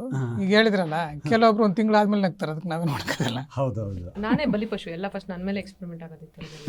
ಈ ಜಾಣತನ ಯಾವತ್ತಾದ್ರೂ ಡೇಂಜರಸ್ ಆಗಿ ತಂದಿದ್ಯಾ? ಅಂದ್ರೆ ಪರಿಸ್ಥಿತಿಗಳನ್ನ ನಿಮಗೆ ಯಾವತ್ತಾದ್ರೂ ಅನುಭವ ಆಗಿದೆ? ಡೇಂಜರಸ್ ಅಂತಲ್ಲ, ಒಂದೊಂದ್ಸತಿ ಈಗ ನಾನೇನೋ ಕಾಮಿಡಿ ಮಾಡ್ತಿರ್ತೀನಿ ಅನ್ಕೊಳ್ಳಿ, ಅದನ್ನ ಅವ್ರು ಫುಲ್ ಸೀರಿಯಸ್ ಆಗಿ ನೋಡ್ರಿ. ಇವ್ರಿಗಾಗಿಲ್ಲ. ನಮ್ಮ ಫ್ರೆಂಡ್ ಒಬ್ಬರು ಇದ್ರು ರೂಮಲ್ಲಿ, ನಾವು ನಮ್ಮ ಜಗಣರು ಒಂದು ಮನೆ ಕೊಟ್ಟಿದ್ರು ನಮ್ಮ ರೂಮಲ್ಲಿ, ನಾವು ಅವ್ರ ಫ್ರೆಂಡ್. ಇದು ಅವ್ರು ನನ್ನ ಕ್ಲಾಸ್ ಮಟ್ಟೆ ಜೊತೆಗೆ ಇರ್ತಿದ್ವಲ್ಲ, ಒಂದೊಂದು ಸಲ ನಾನು ಕಾಮಿಡಿನ ಸೀರಿಯಸ್ ಮಾಡ್ಬಿಡ್ತೀನಿ. ಹಿಂಗೆ ಹೇಳಿದೆ, ಅವರು ಸೀರಿಯಸ್ ಆಗಿ ತಗೊಂಡು 2-3 ದಿನ ಮಾತು ಬಿಟ್ಟಿರೋದು ನನ್ನ ಹತ್ರ. ಮನಸ್ಸಿಗೆ ತಗೊಂಡ್ಬಿಟ್ಟಿದ್ರು ಅನ್ಸುತ್ತೆ. ಅಂದರೆ ಅದು ಕಾಮಿಡಿ ಅಂತ ಚೆನ್ನಾಗಿ ಅರ್ಥ ಆಗಲ್ಲ. ನೀವು ಹೇಳಿದ್ರಲ್ಲ, ಅರ್ಧ ಗಂಟೆ ಆದಮೇಲೆ ಅರ್ಥ ಆಗತ್ತೆ. ಅಟ್ಲೀಸ್ಟ್ ಅರ್ಧ ಗಂಟೆ ಆದಮೇಲೆ ಅರ್ಥ ಆದ್ರೂ ಪರವಾಗಿಲ್ಲ, 2-3 ತಿಂಗಳ ಗಟ್ಟಲೆ ಅರ್ಥ ಆಗಿಲ್ಲ. ನಿಮ್ಗೆ ಯಾವ್ದಾದ್ರು ಶೋಗಳಲ್ಲಾಗಿದೆಯಾ? ಅಂದರೆ ನೀವು ಆರೋಗ್ಯಕರವಾಗಿ ಹಾಸ್ಯ ಮಾಡೋ ಕಲಾವಿದರು, ನೀವು ಏನೋ ಒಂದು ಯಾವುದೋ ಮೂಮೆಂಟಲ್ಲಿ ನೀವು ಕಾಮಿಡಿ ಮಾಡಿರ್ತೀರಾ, ಅದನ್ನ ಯಾರೋ ಪರ್ಸ್ನಲಿ ತಗೊಂಡು ಅದನ್ನೇ ತಲೆಯಲ್ಲಿ ಆಲದ ಮರ ಮಾಡಿಕೊಂಡು ಆ ಥರ ಏನಾದರೂ ಪರಿಸ್ಥಿತಿ ನಿರ್ಮಾಣ ಆಗಿದೆಯಾ? ಇಬ್ರು ವಿಷಯದಲ್ಲೂ ಹಂಗಾಗಿಲ್ಲ. ಯಾಕಂದ್ರೆ ಅದೇನೋ ಗೊತ್ತಿಲ್ಲ, ದೇವ್ರು ಕೊಟ್ರೆ ವರಾನೇ ಅನ್ಸುತ್ತೆ. ನಾವು ಇಬ್ರು ಒಂದು ವೇದಿಕೆ ಮೇಲೆ ಹತ್ತೀವಿ, ಒಂದು ಸ್ಟೇಜಲ್ಲಿ ನಿಂತು ಮಾತಾಡ್ತೀವಿ, ಒಂದು 10 ಜನ ಇದ್ದಾರೆ ಅಂದ್ರೆ ತುಂಬಾ ಒಂದೇನು ಹೇಳ್ತಾರೆ, ಮೈ ಮೇಲೆ ಪ್ರಜ್ಞೆ ಇಟ್ಕೊಂಡು ಮಾತಾಡ್ತೀವಿ. ಒಂದ್ ರೌಂಡ್ ನಾವೇ ರಿಹರ್ಸಲ್ ಮಾಡ್ಕೊಂಡ್ಬಿಡ್ತೀವಿ ಕಾರಲ್ಲಿ ಹೋಗ್ಬೇಕಾರೆ, ಕೂತ್ರೆ ಹಿಂಗೆ ಬ್ಯಾಕ್ ಸ್ಟೇಜ್ ಇರುವಾಗ. ಅದು ಉಲ್ಟಾ ಆಗಿದೆ. ಅಂದ್ರೆ ಈಗ ಉದಾಹರಣೆಗೆ ಯಾರೋ ಬಂದು ರಪ್ಪ ಅಂತ ಸಖತ್ತಾಗಿ ಮಾಡ್ತೀನಿ ಅಂತ ಹೊಡೆದಿರ್ತಾರೆ, ನಿಜವಾಗ್ಲೂ ಏಟು ಬಿದ್ದಿರುತ್ತೆ. ನಿಧಾನ ಕೊಡಿ ಮರ ಅಂದ್ರೆ ಏನ್ ಕಾಮಿಡಿ ಮಾಡ್ತೀನಿ ನೀನು ಅಂತ. ಹಂಗಾಗಿದೆ, ಉಲ್ಟಾ ಆಗಿದೆ. ನಿಮಗೆ ಮುಳುವಾಗಿದೆ. ಮುಳುವನ್ನೋದಕ್ಕಿಂತ ಅದು ಪ್ರೀತಿ ಏನು ಮಾಡಕ್ಕಾಗಲ್ಲ. ಅಭಿಮಾನದ ಹೊಡೆತ ಅಷ್ಟೇ. ಯಾರು ವಾರ್ನಿಂಗ್ ಕೊಟ್ಟಿಲ್ಲ, ಜಿಜಿ ನಿನ್ನ ಪ್ರೋಗ್ರಾಮ್ ಆದ್ಮೇಲೆ ನಾನು ನೋಡ್ಕೊಳ್ತೀನಿ ಅಂತ ಯಾರು ವಾರ್ನಿಂಗ್ ಇಲ್ಲ. ಕಿಡ್ನಾಪ್ ಆಗೋಗಿತ್ತು. ಕಿಡ್ನಾಪ್ ಆಗೋಗಿತ್ತು. ಧಾರವಾಡದಲ್ಲಿ ಒಂದು ದೊಡ್ಡ ಹಾವೇರಿ ದೊಡ್ಡ ಫಂಕ್ಷನ್ ಇತ್ತು. ಹೇಗೆ ಅಂದ್ರೆ ಕಾರ್ಯಕ್ರಮ ಎಲ್ಲ ಮುಗೀತು, ಸ್ಕಿಟ್ ಎಲ್ಲ ಮಾಡಿದ್ವಿ, ತುಂಬಾ ಖುಷಿ ಪಟ್ರು.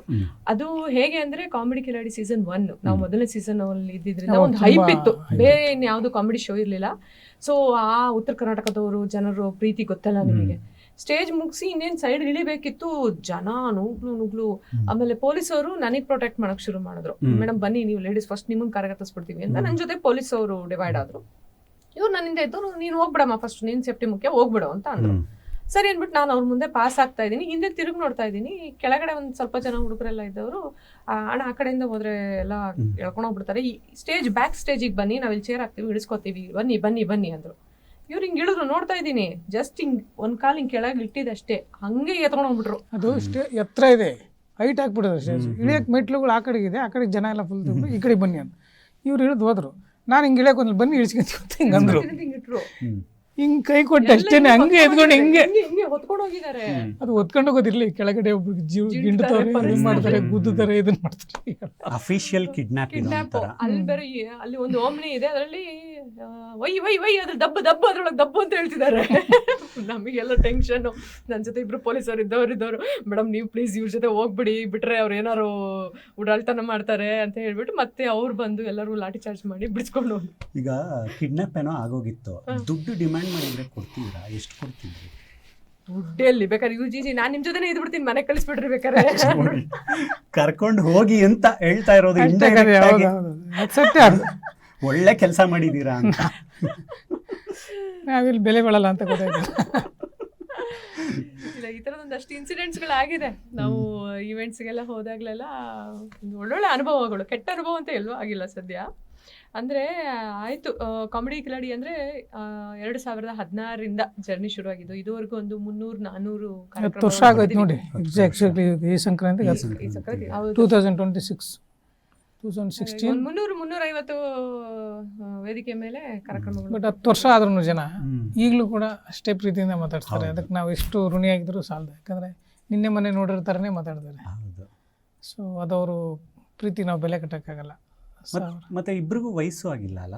10 ವರ್ಷ ಆಗಿಲ್ಲ. 10 ವರ್ಷ ಆಗಿಲ್ಲ ಲೆಸ್ ಅದು. ಇವ್ರಿಗಾಗಿಲ್ಲ, ನನಗಾಗ್ತಾ ಇದೆ ವಯಸ್ಸು. ಜೀವಿ ಅವರು ಇದ್ದಂಗೆ ಇದ್ದಾರೆ. ಇವ್ರ ವಿಶೇಷಣೆ ಹಾಗೆ ಅನ್ಕೋತೀನಿ. ಯಾಕೆ ಗೊತ್ತಾ, ಇವ್ರ ಅಣ್ಣಂದಿರೆಲ್ಲ ಇದ್ದಾರೆ ಊರಲ್ಲಿ, ಕಡಬಗೆರೆಯಲ್ಲಿ ಇದ್ದಾರೆ. ಅದರಲ್ಲಿ ನಾರಾಯಣ ಅಂತಿದ್ದಾರೆ, ಹಿರಿಯಾತ ಅವರು. ಹೇಗೆ ಅಂದ್ರೆ 6 ಪ್ಯಾಕ್ ರೈತ ಅವರು, 6 ಪ್ಯಾಕ್ ಬಾಡಿ ಎಲ್ಲ ನೋಡ್ಬೇಕು. ಈಗಷ್ಟೇ ಜಿಮ್ಗೆ ಹೋಗಿ ವರ್ಕೌಟ್ ಮಾಡ್ಕೊಂಡು ಹೈಟ್ ಕಮ್ಮಿ ಅಂದ್ರೆ ಇಷ್ಟೇ ಇರೋದು, ಎಲ್ಲ ಹೈಟು ಇಷ್ಟೇ ಎಲ್ರದ್ದು. ಬಟ್ ಬಾಡಿ ಮೇಂಟೆನೆನ್ಸ್, ಆ ಫಿಟ್ನೆಸ್ ಎಲ್ಲ ನೋಡಿದ್ರೆ ಖುಷಿ ಆಗುತ್ತೆ. ಇನ್ನೊಬ್ರು ನಾಗಣ್ಣ ಅಂತಿದ್ದಾರೆ, ಅವ್ರು ತುಂಬಾ ಸಾಫ್ಟ್ ಅಂಡ್ ಮಾತಾಡೋದು ಜೆಂಟಲ್. ಅಂಡ್ ದಾಮಣ್ಣ ಅಂತಿದ್ದಾರೆ, ಬಿಸಿಲು ಅಂತ ನೋಡಲ್ಲ, ಉರಿ ಬಿಸಿಲು ಗೊತ್ತಲ್ಲ ಆ ಕಡೆ ದಾವಣಗೆರೆ ಆ ಕಡೆ ಎಲ್ಲ, ಆ ಉರಿ ಬಿಸಿಲವ್ರು ಕೆಲಸ ಮಾಡ್ತಾರೆ. ನಿಮ್ ಬಣ್ಣ ಇದಾರೆ, ಅದು ಹೆಂಗೆ ಅಂತ ನಂಗೆ ಗೊತ್ತಿಲ್ಲ. ಒಟ್ನಲ್ಲಿ ಇವ್ರ ಫ್ಯಾಮಿಲಿ ಹೆಂಗೆ ಅಂದ್ರೆ ವೆರಿ ನ್ಯಾಚುರಲ್ ಅಂಡ್ ಎವರ್ಗ್ರೀನ್ ತರ ಇದಾರೆ ಇವ್ರ ಫ್ಯಾಮಿಲಿಲೆಲ್ಲ. ನಮ್ಮ ಫ್ಯಾಮಿಲಿ ಎಲ್ಲ 6 ಫೀಟ್ಗಳು ಜಾಸ್ತಿ. ಹಂಗಾಗಿ ನಾವೆಲ್ಲ ಸ್ವಲ್ಪ ಏಜ್ಡ್ ಆಗಿ ಕಾಣಿಸ್ತೀವಿ. ಜಿಜಿ, ನಾವು ಸಿನಿಮಾ ಇಂಡಸ್ಟ್ರಿಯಲ್ಲಿ ಮಾತಾಡ್ತೀವಿ 6 ಪ್ಯಾಕು, 8 ಪ್ಯಾಕ್ಸು, 10 ಪ್ಯಾಕ್ಸು, ಅದು ಇನ್ನೂ ಎಷ್ಟು ಪ್ಯಾಕ್ಸ್ಗಳಿದೆಯೋ ನಮಗೆ ಗೊತ್ತಿಲ್ಲ. ನೀವು ಯಾವ ಪ್ಯಾಕಲ್ಲಿ? Family pack. ಫ್ಯಾಮಿಲಿ ಪ್ಯಾಕ್ ಅಂದರೆ 2 ಅರ್ಥ ಬರುತ್ತೆ. ಒಂದು, ನಮ್ಮ ಒಟ್ಟಿಗೆ ಫ್ಯಾಮಿಲಿ ಪ್ಯಾಕ್ ಅಂತೀವಿ. ಇನ್ನೊಂದು ಏನಂದರೆ ನಾವು ಓವರ್ ಆಲ್ ಫ್ಯಾಮಿಲಿಗೋಸ್ಕರ ಮಾಡೋದು ಅಂತ. ಫ್ಯಾಮಿಲಿ ಇಷ್ಟಪಡೋ ಪ್ಯಾಕು ಅಂತ ನಾವು. ಹಾಂ, ಪ್ರೀತಿ ಮುಂದೆ ಏನೂ ಇಲ್ಲ, ಯಾವುದೂ ಇಲ್ಲ ಸರ್. ಜನ ಸೊ ಯಾರನ್ನು ಯಾವ ಟೈಮಲ್ಲಿ ಹೇಗೆ ಪ್ರೀತಿ ಮಾಡ್ತಾರೆ ಅಂತ ಹೇಳೋಕ್ಕಾಗಲ್ಲ. ಸೊ ಅವ್ರು ಪ್ರೀತಿ ಕೊಟ್ಟರೆ ಎಲ್ಲ 6 ಪ್ಯಾಕು ಇರುತ್ತೆ, 8 ಪ್ಯಾಕ್ಸ್ ಇರುತ್ತೆ, ಎಲ್ಲ ಪ್ಯಾಕ್ಸ್ ಇರುತ್ತೆ ಸಲ್ವಾ. ಇವಾಗ ನಾವು ಹಿಂದೆ ನಾವು ನೋಡಿದ್ದೀವಿ, ಸ್ಟಾರ್ಗಳನ್ನೆಲ್ಲ ನೋಡಿದ್ವಿ. ಎಲ್ಲ ಅವ್ರು ಒಂದು ಸಲ ಪ್ರೀತಿ ಕೊಟ್ಟು ಅವರು ಅಕ್ಸೆಪ್ಟ್ ಮಾಡಿದ್ರು ಅಂದರೆ ಯಾವ ಪ್ಯಾಕುಗಳು ಬೇಡ, ಏನೂ ಬೇಡ. ಸೊ ಅವ್ರ ಮನೆಯಲ್ಲೇ ನಾವು ಸದಾ ಪಾಕೆಟ್ಗಳಾಗಿರ್ತೀವಿ. ಸೊ ಅವ್ರ ಮನಸ್ಸಲ್ಲಿ ಪ್ಯಾಕ್ ಆಗ್ಬೇಕು ನಾವು ಅಷ್ಟೇ. ಅವ್ರ ಮನಸ್ಸೊಳಗಡೆ ಪ್ಯಾಕ್ ಆಗ್ಬಿಟ್ರೆ ಯಾವ ಪ್ಯಾಕು ಬೇಡ. ಸಂಕ್ರಾಂತಿಗೆ ಏನು ಅಡುಗೆ ಮಾಡ್ತೀರಾ ಮನೆಯಲ್ಲಿ? ನಂದು ಆ್ಯಕ್ಚುಲಿ ಮಲೆನಾಡು ಆಗಿರೋದ್ರಿಂದ ಆ ಕಡೆ ಮಲೆನಾಡು ಶೈಲಿಯ ಅಡುಗೆಗಳನ್ನ ನಾನು ಮಾಡ್ತೀನಿ.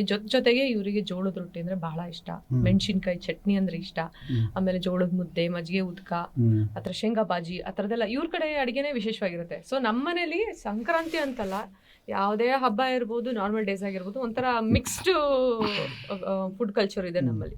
ಈಗ ನಾನು ನೀರು ದೋಸೆ ಮಾಡಿಬಿಟ್ಟು ಇವ್ರ ಕಡೆ ಖಾರ ಚಟ್ನಿ ಮಾಡಿರ್ತೀವಿ.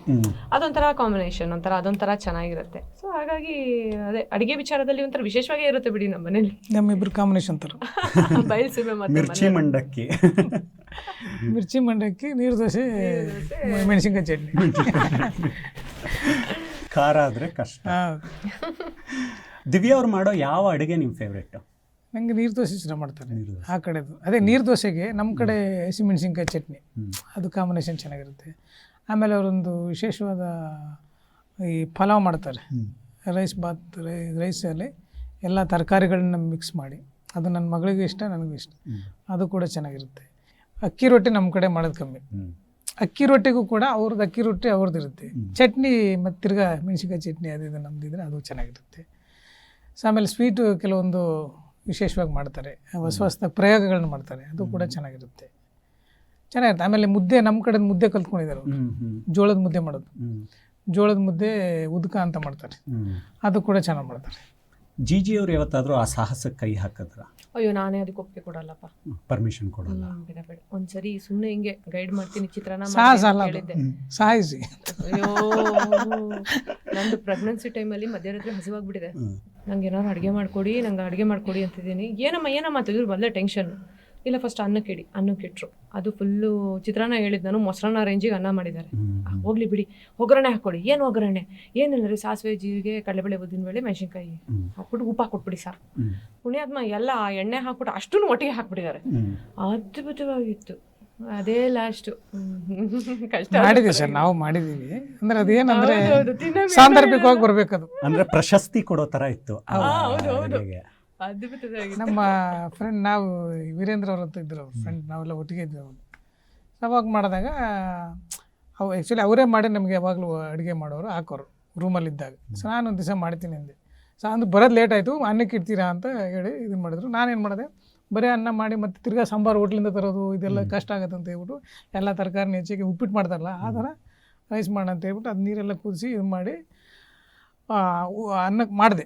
ಅದು ಪಲಾವ್ ಆಗುತ್ತಲ್ಲ ಹಂಗೆ ಬರುತ್ತೆ. ಲಾಸ್ಟಲ್ಲಿ ಏನು ಅಂತ ಬಾಳೆಹಣ್ಣಿತ್ತು, ಏನು ಮಾಡೋದು ಅಂತ ಹೇಳ್ಬಿಟ್ಟು ಬಾಳೆಹಣ್ಣು ಕಟ್ ಮಾಡಿ ಅದ್ರೊಳಗೆ ಹಾಕ್ಬಿಟ್ಟೆ. ಸೊ ತಿಂತಾ ಇದ್ರೆ ಒಂಥರ ಏನೋ ಟೇಸ್ಟ್ ಇದೆ, ಅದು ಎಕ್ಸ್ಟ್ರಾ ಸಿಪ್ಪೆ ಸಮೇತ ಕಟ್ ಮಾಡಿ ಹಾಕಿದ್ದು.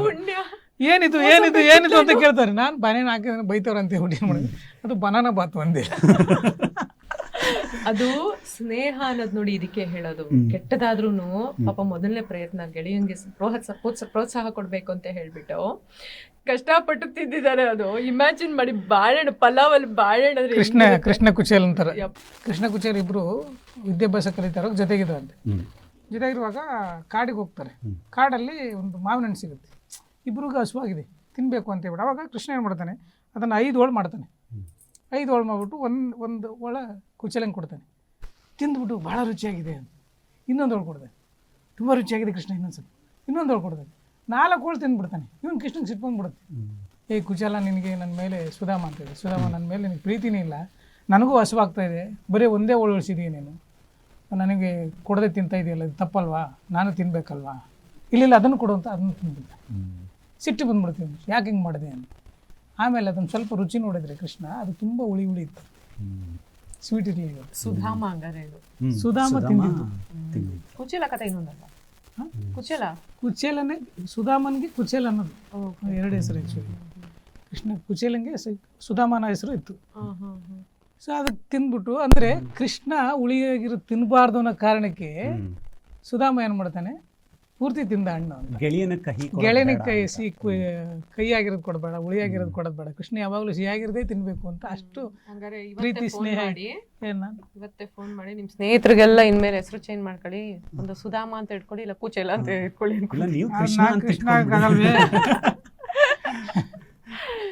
ಇಲ್ಲ, ಒಂದ್ಸರಿ ನಮ್ಮ ಮನೆಗೆ ಗೆಸ್ಟ್ ಬಂದಿದ್ರು. ಬೆಲ್ಲದ ಚಹಾ ಮಾಡ್ತೀನಿ, ಬೆಲ್ಲದ ಟೀ ಮಾಡ್ತೀನಿ ಅಂತ. ಅವ್ರು ಇರ್ಲಿ ಬಿಡಪ್ಪ ಅಂತ ಹೇಳ್ಬಿಟ್ಟು ಅಂತ ಇದ್ದಾರೆ. ಅವರು ಇಲ್ಲ ಮಾಡ್ತೀನಿ ಅಂತ ಇವರೇ ಜೋಶಲ್ಲಿ ಮಾಡಿದ್ರು. ಎಲ್ಲ ಕೊಟ್ಟರು, ಪಾಪ ಕುಡಿದ್ರು. ಒಂದು ಸ್ವಲ್ಪ ಜನದ ಗ್ಲಾಸಲ್ಲಿ ಅರ್ಧ ಇರುವಾಗಲೇ ಅಂದಾಜಾಯಿತು. ತೊಗೊಂಡು ಬಂದು ಒಳಗಿಟ್ಟೆ. ಹೇಗಿತ್ತು ಚೆನ್ನಾಗಿತ್ತಾ ಅಂದರು. ಚೆನ್ನಾಗಿತ್ತು ಅಂದರು. ಮತ್ತು ನನಗೆ ಹೇಳ್ತಾರೆ, ಗೋಪಿ ಅನ್ನೋದು ಇವರಿಗೆ ಊರ ಕಡೆ. ಗೋಪಿ ಬೆಲ್ಲದ ಚಹಾ ಏನೋ ಮಾಡಿದ್ದ, ಆದರೆ ಚಹಾ ಪುಡಿ ಹಾಕೋದು ಮರ್ತಿದ್ನೇನೋ ಗೊತ್ತಿಲ್ಲ ಅಂತ. ಅಂದರೆ ಆ ರೇಂಜಿಗೆ ಬೆಲ್ಲ, ಆ ರೇಂಜಿಗೆ ಸ್ವೀಟು. ಸೊ ಅದಕ್ಕೆ ನಾನು ಹೇಳಿದ್ನಲ್ಲ, ಅಡುಗೆದು ಧೈರ್ಯವಂತೂ ನಾನು ಮಾಡಲ್ಲ, ಅವ್ರಿಗೆ ಕೊಡುವಂಥ ಧೈರ್ಯ ಮಾಡಲ್ಲ. ಚೆನ್ನಾಗಿ ಮಾಡ್ತೀವಿ ಸರ್, ನನಗೆ ಹಂಗೂ ನಂಬಿಕೆ ಇಲ್ಲ ಅಂದರೆ ಒಂದು ದಿವಸ ಬನ್ನಿ ಮಾಡಿಕೊಡ್ತೀನಿ. ಇಲ್ಲ, ನನಗೆ ಇನ್ನೂ ಬದುಕಬೇಕು ಅಂತ ಆಸೆ ಇದೆ. ಅಲ್ಲ, ಚೆನ್ನಾಗಿ ಬದುಕ್ತೀರಾ ನೀವು, ಮಾತು ಕೇಳಿ. 100 ಕಾಲ ಬದುಕೋಣ ಅಂತ ಇದ್ದೀವಿ ನಾವು. ಇವತ್ತಿಂದ 100 ಕಾಲ ಬದುಕ್ತೀರಾ ನಾ ಮಾಡೋ ಊಟ ತಿಂದರೆ. ದಿವ್ಯಾ ಅವರೇ, ರಿಸ್ಕ್ ತಗೊಳ್ಳ? ಅವ್ರಿಗಿನ್ನೂ ಮದುವೆ ಆಗಿಲ್ಲ ಪಾಪ. ಮದುವೆನೂ ಒಂದು ರಿಸ್ಕ್ ಅಲ್ವಾ? ಒಳ್ಳೇದಾಗಿ ನೋಡಿ, ನೀವು ನಟನೆಯಲ್ಲಿ ರುಚಿ ತೋರಿಸಿದ್ದೀರಾ. ಬೇರೆ ಬೇರೆ ಪಾತ್ರಗಳು ಮಾಡೋವಂಥ, ಪೋರ್ಟ್ರೇ ಮಾಡೋವಂಥ ತಾಕತ್ತಿದೆ. ಜಿಜಿ ಅವ್ರನ್ನ ಒಂದು ಪಾಯಿಂಟಲ್ಲಿ ಕನ್ನಡ ಚಿತ್ರರಂಗ ಹಾಸ್ಯ ನಟ ಅಂತ ಗುರುತಿಸೋದಕ್ಕೆ ಶುರು ಆಗುತ್ತೆ. KGF ಬಂದಮೇಲೆ ಬೇರೆ ಮ್ಯಾಜಿಕ್ ಆಗುತ್ತೆ. ಒಂದಷ್ಟು ಜನ ನಿಮ್ಮ ಕೆರಿಯರ್ ಗುರುತಿಸದೇ ಇರೋರು ಆ ಸಿನಿಮಾದಿಂದ ಗುರುತಿಸೋಕೆ ಶುರು ಮಾಡ್ತಾರೆ.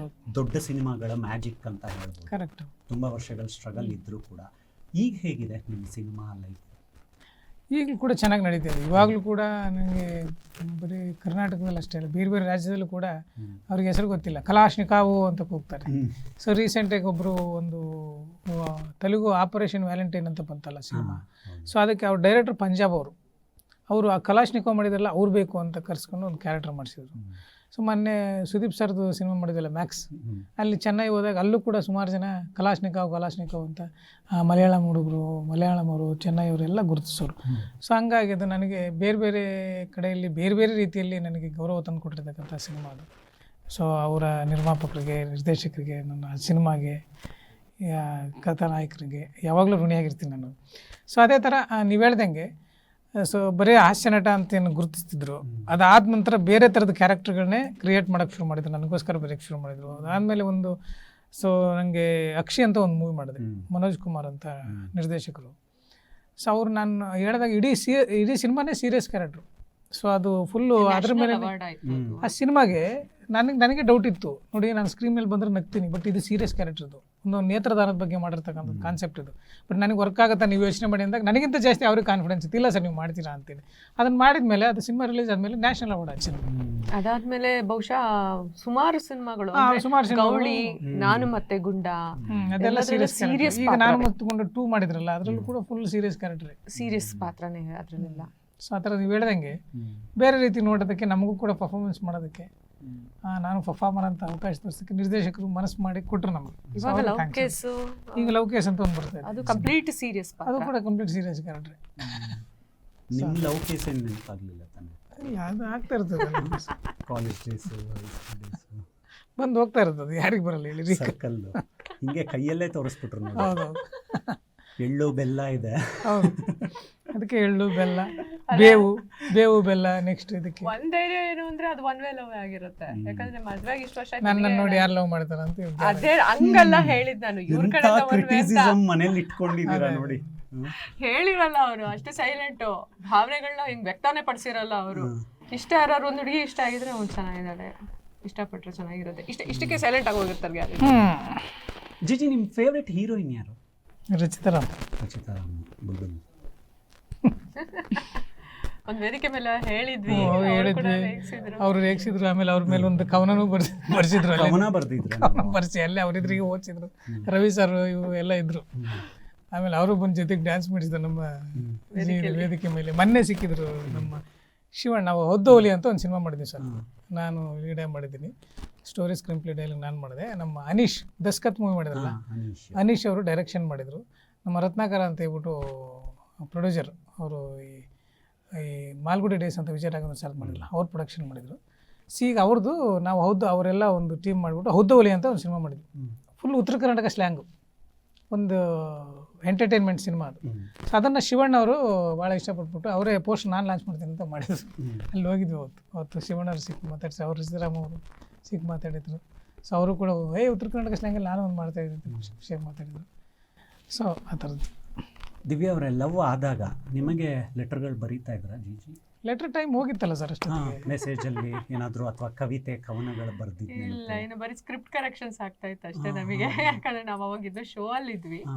ನಮ್ದು ಲವ್ಗೆ ಅಂತಿಲ್ಲ, ಡೈರೆಕ್ಟ್ ಮದುವೆಗೇನೆ ಮಾತುಕತೆ ಆಗೋಗಿತ್ತು. ನಮ್ಮ ತಂದೆಗೆ ಬಹಳ ಇಷ್ಟ ಆಗ್ಬಿಟ್ಟಿದ್ರು ಇವರು. ಹೇಗೆ ಅಂತ ಹೇಳಿದ್ರೆ, ನಮ್ಮ ಒಂದು season ಮುಗಿದೋಗಿತ್ತು, comedy Kiladi season ಮುಗಿದೋಗಿತ್ತು, Kiladi ಕುಟುಂಬ ಅಂತ ನಡೀತಾ ಇತ್ತು. ಆ ಟೈಮಲ್ಲಿ ನಮ್ಮ ಅಪ್ಪಂಗೆ ಇವರು ಅಂದ್ರೆ ಭಾರಿ ಇಷ್ಟ. ಪ್ರತಿ ಸತಿ ನನಗೆ ಹೇಳೋದು, ಜಿಜಿ ಅವರು ಗೋವಿಂದಗೌಡರಿಗೆ ಒಳ್ಳೆ ಟ್ಯಾಲೆಂಟ್ ಇದೆ, ಅವ್ರನ್ನ ಗೆಲ್ಲಿಸ್ಬೇಕಿತ್ತು. ನಾನು ಹೋಗ್ಲಿ ಬಿಡಿಯಪ್ಪ ಆಗೋಯ್ತು ಅಂತ ನನಗೇನಂದ್ರೆ ಕ್ಯಾಶುವಲ್ ಆಗಿ ತಗೊತಾ ಇದ್ದೆ ಸಹಜವಾಗಿ. ಅವ್ರಿಗೆ ಇವ್ರ ವ್ಯಕ್ತಿತ್ವ ಬಹಳ ಇಷ್ಟ ಆಗಿತ್ತು. ಹಂಗಾಗಿ ಡೈರೆಕ್ಟ್ ಮದುವೆ ಪ್ರಪೋಸಲ್, ಮದುವೆ ಮಾತುಕತೆನೇ ಕೂಡ ಅವರು ಸೀರಿಯಲ್ ಮಾಡ್ತಾ ಇದ್ದೀನಿ. ಅದು ಒಂದು 2-3 ದಿನ ಬರಲಿಲ್ಲ ಅಂದರೆ ಅವ್ರು ಯಾಕೆ ಬರಲಿಲ್ಲ ಅಂತ ಕೇಳ್ತಿರ್ತಾರೆ. ನಮ್ಮ ತಂದೆ ಜೀವನದಲ್ಲಿ ಸೀರಿಯಲ್ ನೋಡಿರೋ ವ್ಯಕ್ತಿನೇ ಅಲ್ಲ. ಹಂಗಿರೋರು ಇವ್ರು ಸೀರಿಯಲ್ ಮಾಡ್ತಿದ್ದಾರೆ ಅನ್ನೋ ಕಾರಣಕ್ಕೋಸ್ಕರ ಕುತ್ಕೊಂಡು ಸೀರಿಯಲ್ ನೋಡ್ತಾರೆ. ಒಂದು ಎಪಿಸೋಡ್ ಬಂದಿಲ್ಲ ಅಂದರೆ ಫೋನು ಯಾಕೆ ಬರಲಿಲ್ಲ ಅಂತ. ಸೊ ಅಷ್ಟು ಆತ್ಮೀಯತೆ, ಅಳಿಯಾನು ಪ್ರೀತಿ ನಮ್ಮ ತಂದೆಗೆ. ಕಾಮಿಡಿ ಕಿಲಾಡಿನೂ ಸಿಕ್ಕದ, ಅಳಿಯಾನು ಸಿಕ್ಕದ.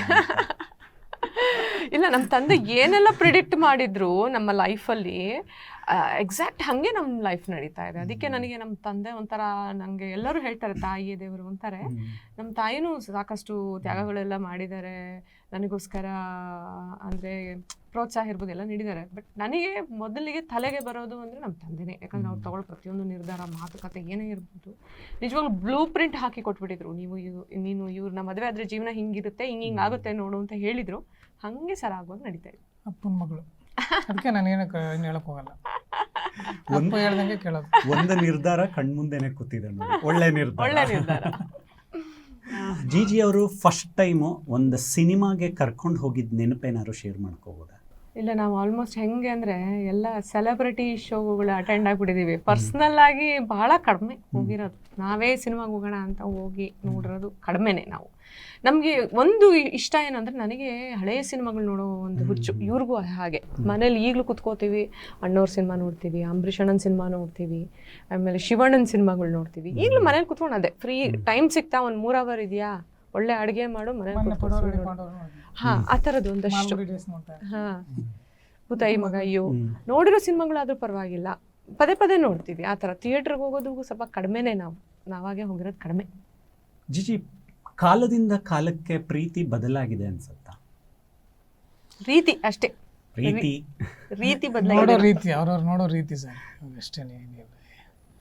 ಅದು ಪ್ರೀತಿ ಅನ್ನೋದು ಒಬ್ಬರಿಂದ ಒಬ್ಬರಿಗೆ ಡಿಫ್ರೆಂಟ್ ಆಗಿರುತ್ತೆ ಅಲ್ವಾ. ಈಗ ಅದು ನಮ್ಮದು ಒಂದು ಸಾಂಗ್ ಇಲ್ವಾ, ಪ್ರೇಮ ಎಂದರೆ ಹಂಗಲ್ಲ ಹಿಂಗಲ್ಲ ಅಂತ ಎಷ್ಟು ಸಿನಿಮಾದಲ್ಲಿ ಉಪೇಂದ್ರ ಸರ್ ಬರೆದಿದ್ದಾರೆ. ಆ ಥರ ಅವ್ರವ್ರ ಭಾವ, ಅವ್ರವ್ರ ವ್ಯಕ್ತಪಡಿಸೋ ರೀತಿ, ಸೊ ಅದು ಅವ್ರವ್ರು ನೋಡೋ ರೀತಿ, ಸೊ ಅದು ಹಂಗಿರುತ್ತೆ ಸರ್. ಇವಾಗ ನಾವು ನಮ್ಮ ಉಪೇಂದ್ರ ಸರ್ ಸಿನಿಮಾ ಬರೋಕ್ಕೆ ಮುಂಚೆ ಪ್ರೀತಿ ಹಿಂಗೂ ವ್ಯಕ್ತಪಡಿಸ್ಬೋದು ಅಂತ ಅನ್ಕೊಂಡಿದ್ವಿ, ಅನ್ಕೊಂಡಿರ್ಲಿಲ್ಲ. ಓ ಹಿಂಗೂ ಹೇಳ್ಬೋದಾ ಪ್ರೀತಿ. ಉಪೇಂದ್ರ ಸರ್ ಉಪಿ ಸರ್ದು ಒಂದಾದ್ರೆ ರವಿ ಸರ್ದು ಇನ್ನೊಂಥರ ರವಿ ಅವರು ವ್ಯಕ್ತಪಡಿಸೋ ರೀತಿನೇ ಬೇರೆನಾ ಅಲ್ವಾ. ನಿಮ್ಮೊಳಗೆ ಏನೋ ಯೋಚನೆ ಬರ್ತಾ ಇದೆ, ಏನೋ ಸ್ವಲ್ಪ ಫ್ಲಾಶ್ ಬ್ಯಾಕ್ಗಳಿಗೆ ಹೋಗ್ತಾರೆ, ಸಿನಿಮಾಗಳ ಫ್ಲಾಶ್ ಬ್ಯಾಕ್. ಹೌದೌದು. ಅಂದ್ರೆ 10 ವರ್ಷಕ್ಕೊಂದ್ಸಲ ಪ್ರೀತಿ ಹೇಗೆ ಚೇಂಜ್ ಆಗುತ್ತೆ ಅಂತ. ಮುಂಚೆ ಟ್ರೆಂಡ್, ಈಗ ಅದೇ ಆ ಟ್ರೆಂಡ್ ಅನ್ನು ಇಟ್ಕೊಂಡೆ ನಾವು ಸಿನಿಮಾಗಳು ಮಾಡೋದಲ್ವಾ. ಈಗ ಕಾಲ ಹೆಂಗ್ ನಡೀತಿದೆ, ಈಗ ಮನಸ್ಥಿತಿಗಳು ಹೆಂಗಿದೆ ಸೊ ಅಲ್ವಾ. ಇವಾಗ ನಾವು ಲೆಟ್ರ್ ಇನ್ನೊಂದು 2 ವರ್ಷ ಹೋದ್ರೆ ಈಗ ಜೆನ್ಜಿ ಜನರೇಷನ್ ಇನ್ಸ್ಟಾದಲ್ಲ ಜೆನ್ಜಿಗಳಿಗೆ ನಾವು ಲೆಟ್ರ್ ಬರಿತಾ ಇದ್ವಿ, ಲೆಟ್ರ್ ನೋಡಿ ನಾವು ಆಮೇಲೆ ರಿಪ್ಲೈ ಮಾಡ್ತಾ ಇದ್ವಿ. ಅದು ಬರೋದು 15 ದಿನ ಆಗೋದು, 20 ದಿನ ಆಗೋದು. ಆ ಲೆಟ್ರಿಗೋಸ್ಕರ ಕಾಯ್ತಿದ್ದ ನಮ್ಮ ತರ. ಮೊದ್ಲು ಹೆಂಗೆ ಅಂದ್ರೆ ಒಂದು ಪ್ರೀತಿ ತರ ಏನೋ ಆಗಿ ಮನೇಲಿ ಒಂದು ಒಪ್ಪಂದ ಆಗಿ ಮದ್ವೆ ದಿನ ವಿಡಿಯೋ ನಡೆಯೋದು.